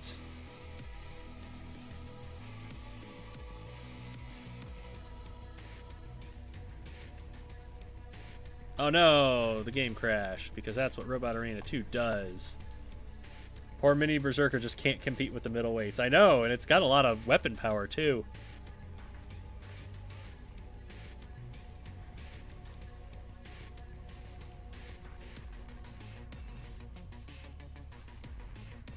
Justin Cisneros was 4 in 2003.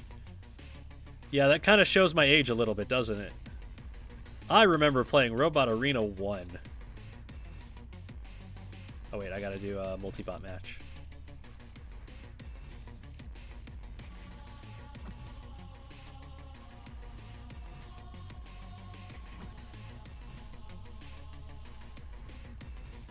So this is Spike 6, the double front hinge flipper against Axis and Allies, which is Axis a small front hinge flipper and Allies a middleweight double vertical spinner. Leave your predictions in the chat for this one. What's the name of the track playing at the moment? I don't remember. I will check as soon as we finish this match which track this one is. Actually, I could probably put a list of all of these music tracks in the Discord server, in the chat. I'll put it somewhere. We'll probably put it in the Robot Rampage Twitter account, at Robot Rampage. They're all from TekonoAxe, which is a free, royalty-free music YouTube channel. You can use any of their music for anything. No copyright strikes.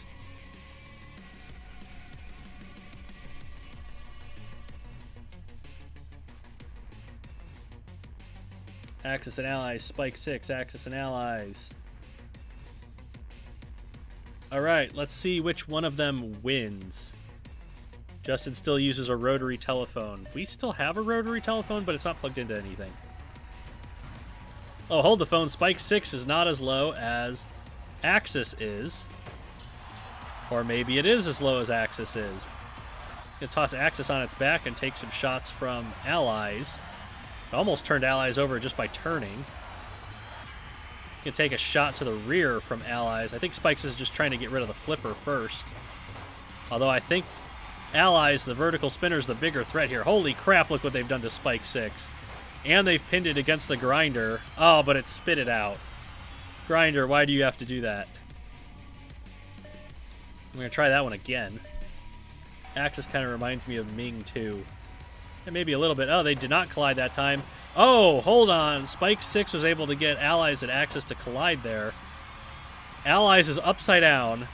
Axis is about to be KO'd. There's Axis KO'd. So now it's just Allies, the vertical spinner, left. And it is not having a good time. It's already lost a whole weapon motor. Although its wedges are at least as low as the points on Spike 6's front end. So now it's up to Allies to win this fight entirely on its own against a heavier robot that can flip it over. Got a little bit of a hit there. Spike 6 has the better pushing power here. Ming 2 and Sunshine Lollipop. Not a bad comparison. So they just had to break the count there, which they did. Oh, here we go. So Allies has gotten that vertical spinner in on the edge of Spike 6's wedge. Not doing a whole lot of damage that way, though, because it's not moving very fast. Spike 6 is trying to get around to the side of Allies, but it's not working. Imagine real-life fights with RA2 physics. So that's basically just Apex versus Traction, where there's a minor collision and then things just yeet themselves apart from each other. Spike 6 really with the pushing power here.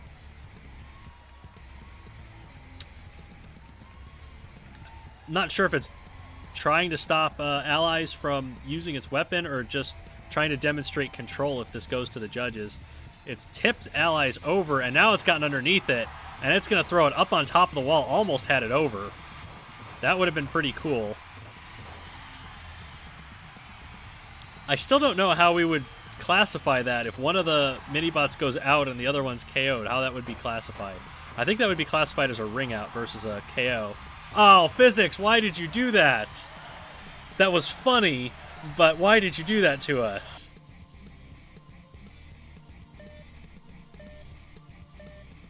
Worst case scenario, the whole universe crashes. Well, we're on our way there now. So this time, Axis is underneath Spike 6 and doing a lot of damage. Allies is underneath Spike 6 doing a lot of damage. If they're not careful, they're going to be doing damage to each other. Spike 6 has some wheel protection. Oh, almost got Axis out of the ring. Oh, but control board hits from Allies. There it is. That's a 3-point knockout for Axis and Allies.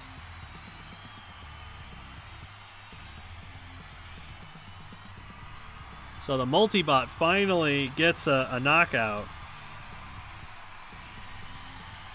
Finally, no physics nonsense. Gotta total up their damage here. Both of the mini-bots working very well together in this one. The only drivers in the league that do not need to be fired.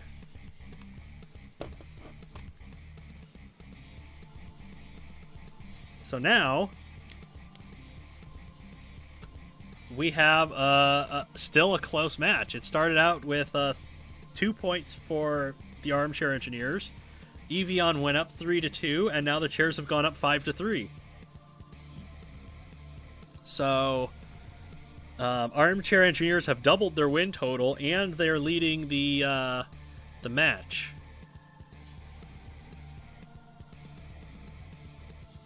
Eeveeon, Team 9, bringing in Blood Eagle.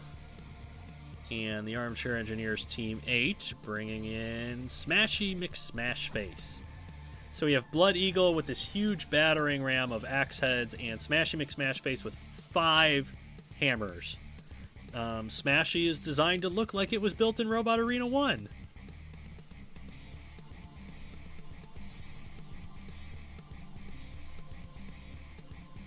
Predictions and expectations in chat. F for Scashy. I think you mean Smashy.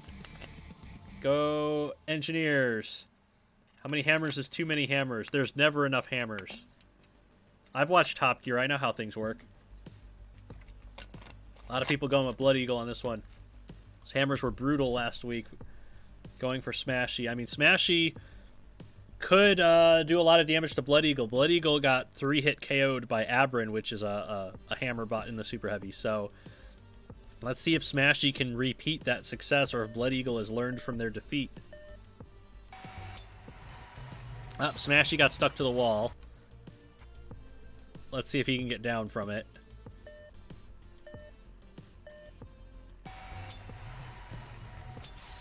Well, he's down now, so we're going to go with that one, because Blood Eagle didn't exactly get a big advantage. It looks like Smashy's hammers do not have the reach to get past Blood Eagle's plow. They're just kind of attacking the top of the plow. Oh, but Blood Eagle got a huge hit on Smashy there. And another. That's a KO. Blood Eagle just beat the crap out of Smashy.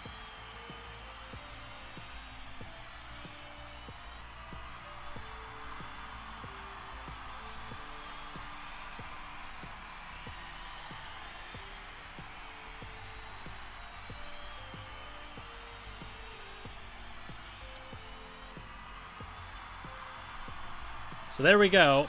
That is a 6-5 victory for Team Eeveeon over the Armchair Engineers. A narrow win over the worst team in the league. That is not going to help their power rankings at all.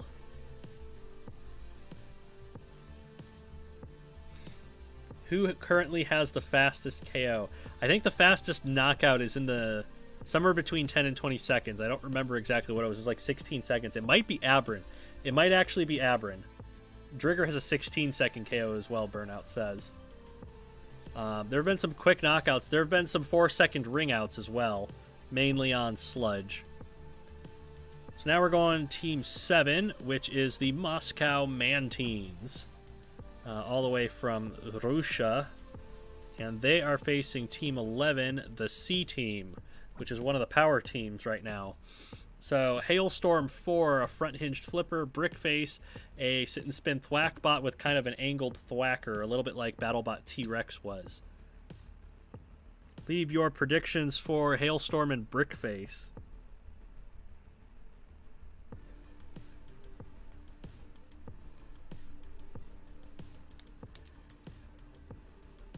people going for Brickface. Moscow Mantines has the best team logo. You're not wrong. It's a great team logo. Mainly leaning towards Brickface in this one. Well, let's see how it goes. Brickface is invertible, but it is also uncontrollable. As you can see there, it looks a little bit like a telephone pole when it goes vertical like that. Hailstorm doing a good job getting it close to the grinder. Might be able to take advantage of Brickface's lack of control and knock that weapon arm off. Or Brickface might just yeet itself over the wedge and out of the arena.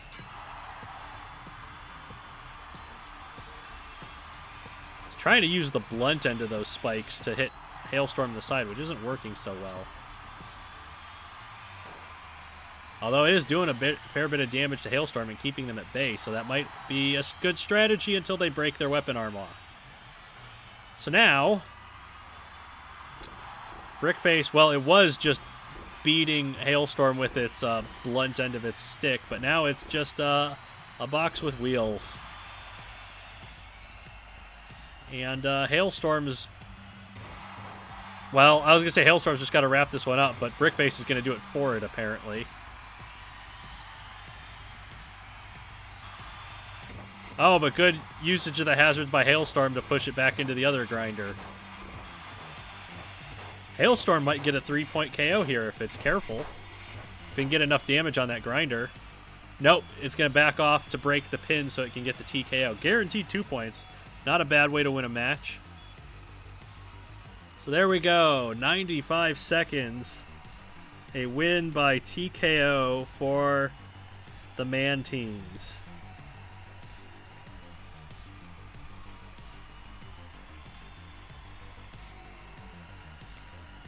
Brickface now looks like Mjolnir when it broke its hammer off. Yes, it does.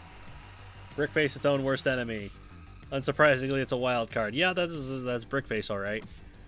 However, the Mantines now have to deal with Explicit Equation, which is currently undefeated, I believe. Yes, it is. Explicit Equation, the 4-piston poker with a great deal of wheel space and armor space exposed, and it's facing the Mantines. OMG, it's Dollar Store Razor, which is a vertical punching claw and a rear hinged flipper. It's kind of a combination of the both. What do you hate more, physics or pins? Physics are expected. Pins I don't like because the robots do it on purpose. Can Razor's plot armor overcome math? I could not sum it up any better myself. But we got at least a couple of people going with Dollar Store Razor. So let's see what happens here. Razor's got the wedge, and it's got a good bite on Explicit Equation. Explicit Equation not able to get those pistons into play on Razor's chassis. We could have an upset here. Oh, nope. It's totally taken Razor's claw off now. They're just going to chill. Do a robot mating dance. So Razor's got the rear hinged flipper still, but it's not able to get that in there. It's taken a lot of hits to the chassis in the process. Although it did get Explicit Equation up on top of it a few times. So Dollar Store Razor needs to take advantage of that ground clearance if it can, but it looks like Explicit Equation is just content to just punch away at the side. Ooh. Where have we seen that before? A pneumatic piston punching holes in the side of Razor. At least this time Razor's not going to get stuck spinning in circles. So that's a KO for Explicit Equation in 64 seconds.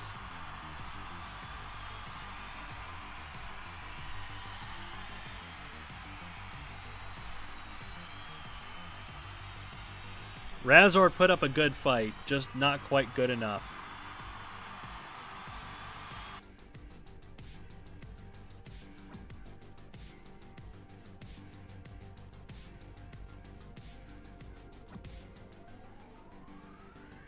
I love that you looked away at the wrong moment. I always look away at the wrong moment. That's how it works. Fuck, math wins. Math always wins. Everything is math.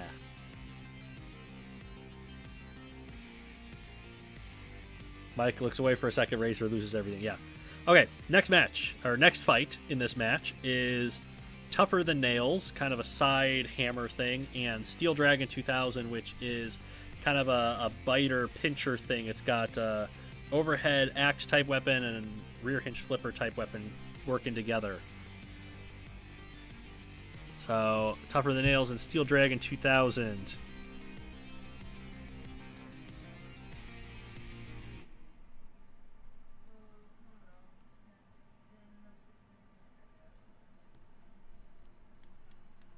Steel Dragon 2000 is a fun bot. Was it built by your own Lever? No, your own built Tough as Nails. This one is Tougher Than Nails. So it's better than your own's bot. Tougher Than Nails, it's been weaker than Corks. Yeah. Let's see what happens. I see a few people comparing Steel Dragon 2000 to Donald Hudson's robots. It does kind of look like that. Got that Team Mutant Robots vibe to it. So, Tougher Than Nails getting those hammers in the way, mainly. Not as much using them to punch as much as they're using them just get in the way and do damage to those motors on the front of Steel Dragon 2000, although the right side has lost one of the hammers. The crowd is cheering because there's damage being done, but I just can't tell who's doing it to who. This is like one of those like fist fights where both people just get in so close to each other you can't tell what the hell's going on. Oh, Steel Dragon getting some hits to the top of Tougher Than Nails armor. Tougher Than Nails, I think, has those hammers out of sync. They're kind of doing this rather than pinching together. What the hell? It's Tougher Than Nails doing damage to Steel Dragon's chassis. I was not predicting that at all. But Steel Dragon is on control board hits now. And now Tan has got the wheel kind of pinched between it. Oh, but Steel Dragon also going for a wheel. Oh, this is a good back and forth match so far. Or back and forth fight. There goes the right side, the final right side hammer. So Tougher Than Nails just has the left side hammers left. It's just driven itself up the wall and broken free of a pin. Oh, there's another control board hit on Steel Dragon. Oh, but Steel Dragon going after that wheel again. Tougher Than Nails trying to get away. Another hammer is broken off. And that's a KO. Tougher Than Nails KOs Steel Dragon 2000.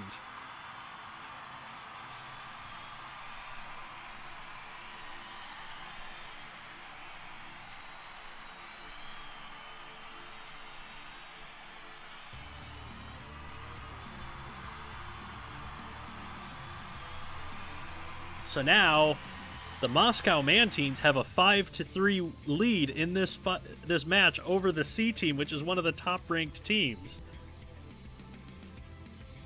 And we're going into the super heavyweights, which is the Mantines' best robot, Falcon Punch.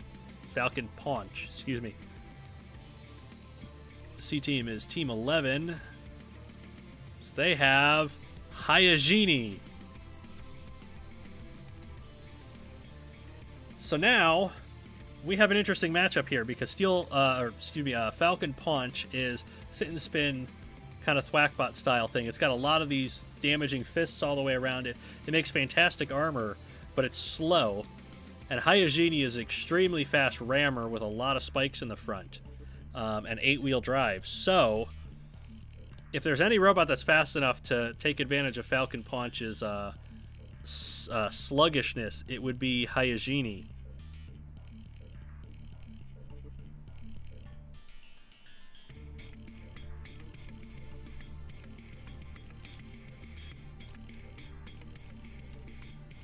Predictions are going with Falcon Punch. Mantine cannot believe this. His team is winning. His heavyweight won by a KO. He got 3 points out of it. They're leading a match. Said that thing was overpowered, but this is a big chance for a robot to beat the Falcon. Yeah, Falcon Punch is undefeated currently, I think. Yes, it is. So, if there's any robot that can beat it, it might be Hygiene. Let's find out. Hygiene over there before Falcon Punch could even get out of its square, and it's already broken one of the fists off. And it's pinning it to the wall. It's just not even going to let Falcon Punch get up to speed. Which is a great strategy. It's lost a spike in the process, but it is not giving Falcon Punch an inch. Oh, and it's going in after one of the wheels, but now the Falcon sort of up to speed. It's knocked away some more fists. Falcon Punch is not able to break through that wall of spikes yet. Crucially, Hyagine's not been able to get to Falcon Punch's wheels yet either. Spikes coming off everywhere now. Falcon Punch over by the grinders. The grinders are going to do damage to the fists as well.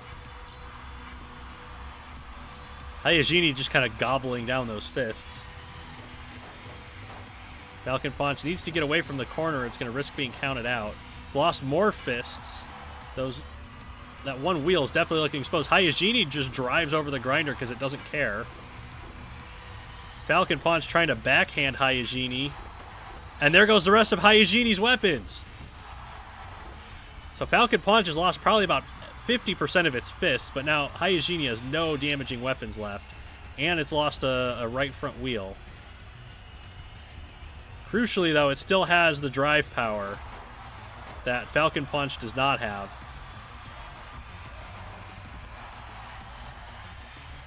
But it is getting its butt kicked in the process. And now it's on control board hits. And that's another KO and the match win for the Mantines.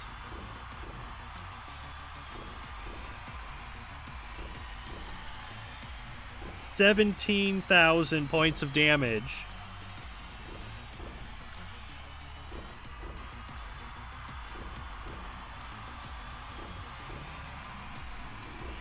An 8-3 win for Moscow over the C team, one of the top-ranked teams. So there we go. The Mantines, one of the lower-ranked teams, is it's more that they had a tough start and some tough matchups to start, and now they're showing what they got. And we got one final match: Team 17, Sinister Creations, and Team 1, Valley View Robotics Club. This is two undefeated robots, Overheat and Overvolter. This is going to be an interesting match because Overheat's a front-hinged flipper. Overvolter cannot self-right, but Overvolter has 3 straight knockouts over all sorts of different weapon types. So, it'll be interesting to see which of these undefeated overs will take the win over the other.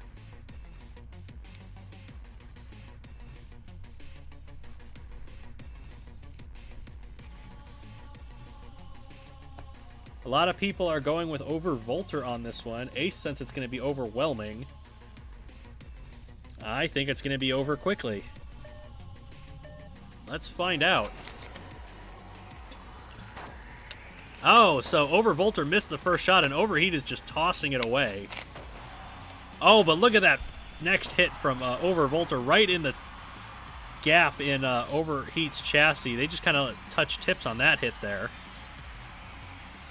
Crucially, if either one of them takes the other's weapon off, just like that, it could swing the whole match. So now Overvolter looking very vulnerable.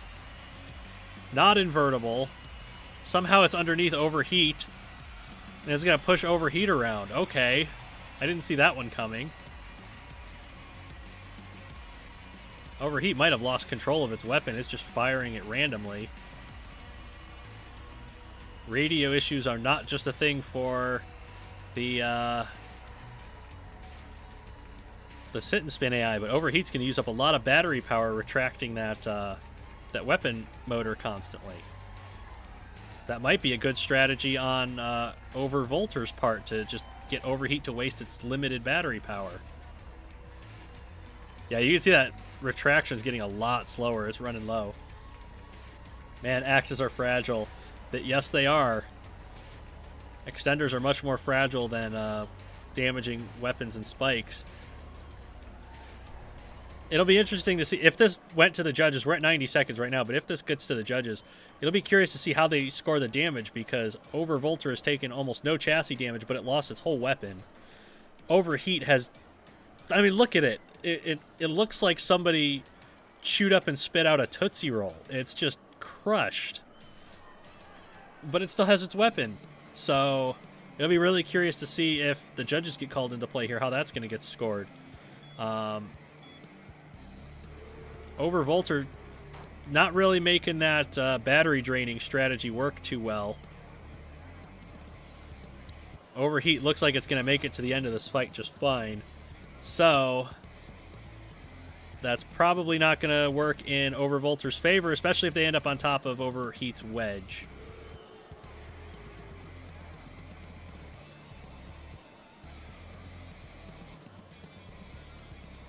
$30 seconds remaining. They're near a grinder. It remains to be seen if any of them will get pushed into it.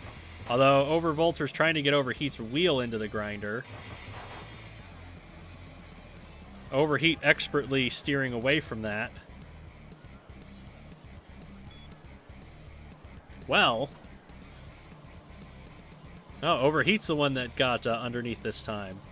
And it's run out of battery power to retract its weapon with. And Overvolter backs into the grinder with no time left. Okay, that's a judge's decision. 2 undefeated robots, and it's going to be decided by the judges.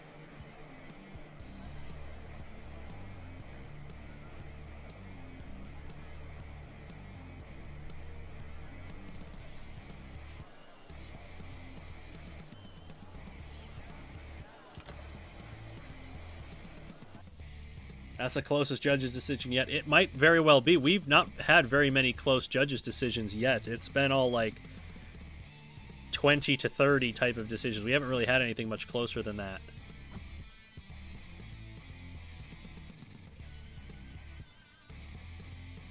So next up, in the middleweights, we have Cycloid, which is 2 side-hinged Warpick-style axes, and then Galactic Fabrication, which is a rear-hinged flipper.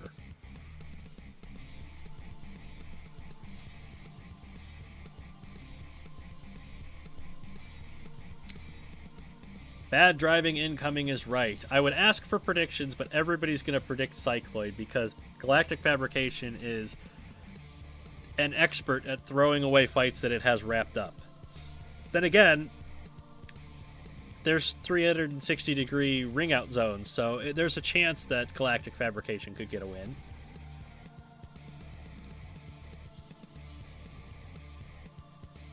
Well, let's find out how Galactic Fabrication throws this fight away. Cycloid is invertible, although it has gotten tossed quite easily by Galactic Fabrication, which took a big shot in the process. Something broke. Oh, one of Galactic Fabrication's flipping arms is broken.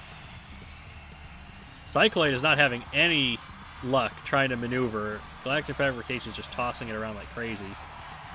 Well, there's the other flipping arm gone, so now Galactic Fabrication is more or less weaponless. Cycloid having trouble steering upside down like that.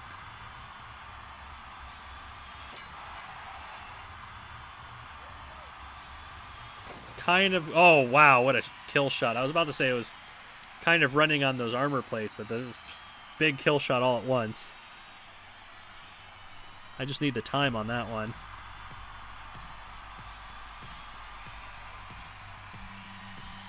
$47, thank you. So that was a convincing victory for Sinister Creations there.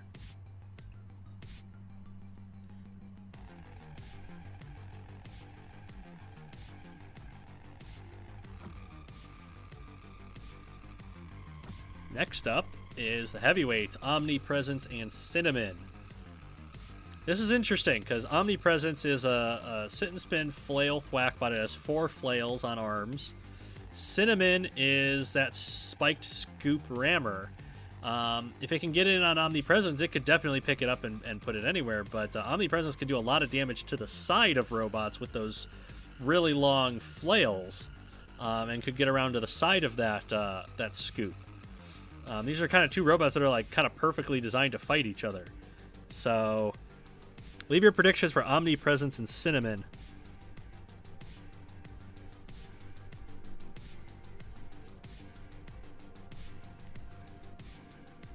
Cinnamon is tasty. Cinnamon. Omnipresence, Cinnamon. Hoping for another ring out. I mean, its bigger brother Spearmint managed it, so let's see what Cinnamon can do.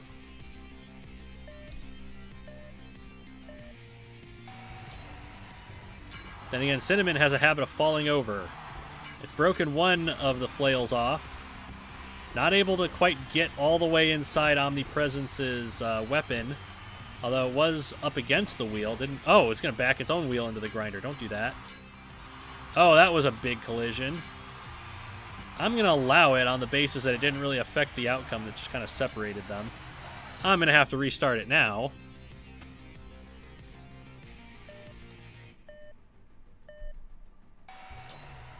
And here we go.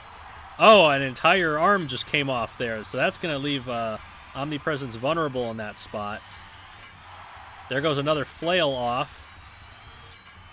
It's all being broken off by that protective side of the wedge that Omnipresence has. Although now Omnipresence has been turned into a Rorschach test, I believe.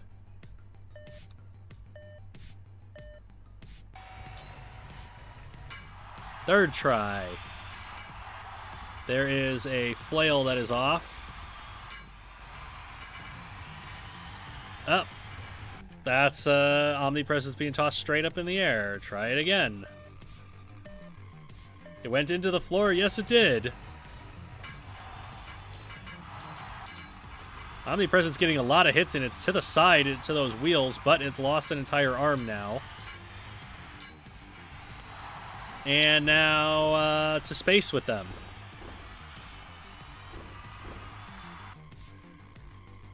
And again. This fight is cursed. Fourth time calling it. Nope. It's the axles that are doing it. When an axle entity in Robot Arena 2 breaks off, it leaves like a hitbox on the floor where it would be applying force if it was still active, and anything that drives over there just has random force applied to it. So Cinnamon has broken a wheel off Omnipresence and then thrown itself into the grinder on its side. One of these two is going to be counted out, and I don't know who.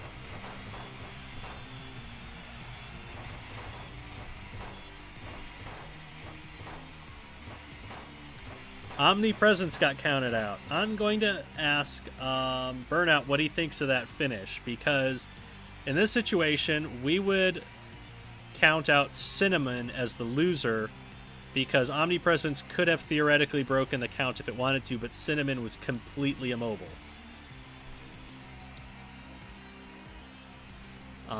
We don't normally hold that against the sit and spinner. If the other robot is completely incapable of moving, that robot should be counted out. So I'm going to see what Burnout has to say about this, and we're probably going to count that as a TKO win for Omnipresence.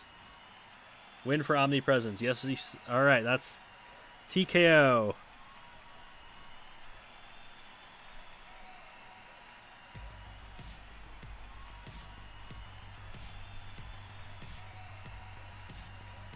And that's a 2-point win for Sinister. So Valley View, no points, or maybe they have a judge's decision win. We don't know yet. We'll find out later.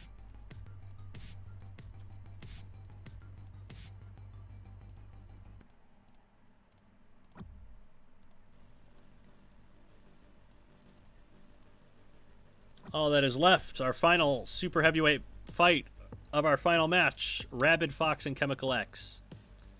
Rabid Fox, 4 vertical spinners. TekonoAxe, 4 side-hinged fire axes. Who's going to take this one? I don't know. They both got 4 weapons at each other.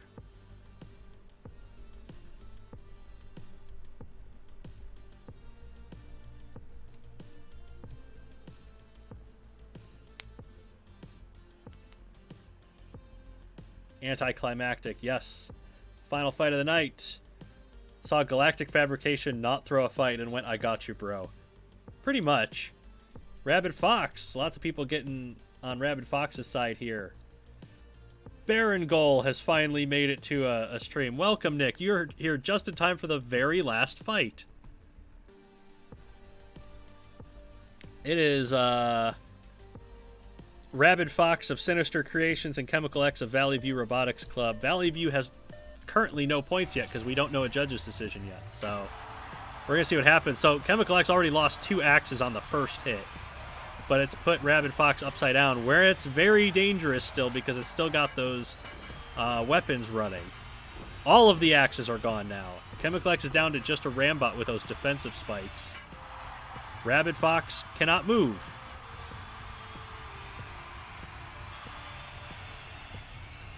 In fact, if ChemicalX will leave it alone, it'll probably get counted out.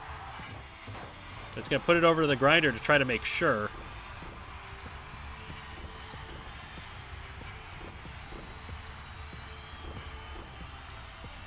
The more ChemicalX tries to attack Rabid Fox, the more damage ChemicalX is going to take, and the more likely it's going to lose this fight. This is one of those fights that you really do have to just leave it for the 2-point TKO.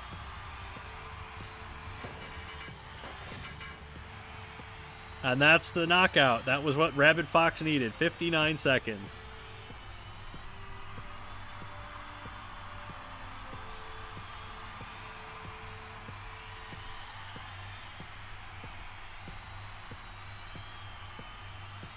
So Sinister Creations wins the match, no less than 8 points. Valley View may or may not have a judge's decision win coming. We'll find out. That is this week in the Robot Rampage League. So yeah, pretty interesting results so far. We had a number of undefeated robots get their first loss of the season. It is a long season. It's a 17-week regular season plus playoffs. So it's still a long way to go. Being 0-4 isn't that big of a deal, but it is a pretty slow start. Getting your first loss after 4 fights isn't that big a deal, but we do still have robots that are 4-0, some undefeated robots. We had a lot of ring outs in this one. That'll make some good highlights. Spearmint with another ramming attack. We got Heart Attack with a ramming ring out. And then a couple of flippers with some ring outs. So we've had some good interesting fights. We had some come from behind fights. A lot of good stuff this week. We will not know the results of the judges' decisions until next week. Sometime this week, the judges will get together and they'll review the fights and get us those results. Those will be posted to the Discord server, which is linked in the description, and the Robot Rampage Twitter account, which is @RobotRampage. If you want to follow those for results and statistics and all kinds of stuff, and when the streams are up. We're also posting highlights videos to those accounts if you want to see those. So, I think that wraps everything up. I can't think of anything else to say for some reason. So, thank you everybody for being part of the stream and making this as fun as it was. We had a lot of people in the chat this week. It was really fun. I'm quite happy about how the chat went this week. It was really fun. So, thank you guys a lot. Thank you for wishing my brother well while he's dealing with COVID-19. He is doing all right from what I understand. I don't think he's in danger of any serious complications, but he is dealing with COVID-19. So thank you guys for your support with that. Tune in to Robot Rampage League next week. Check out the highlights video, which will come out sometime later this week. And I will see you guys next week. And speaking of next week, here is your schedule.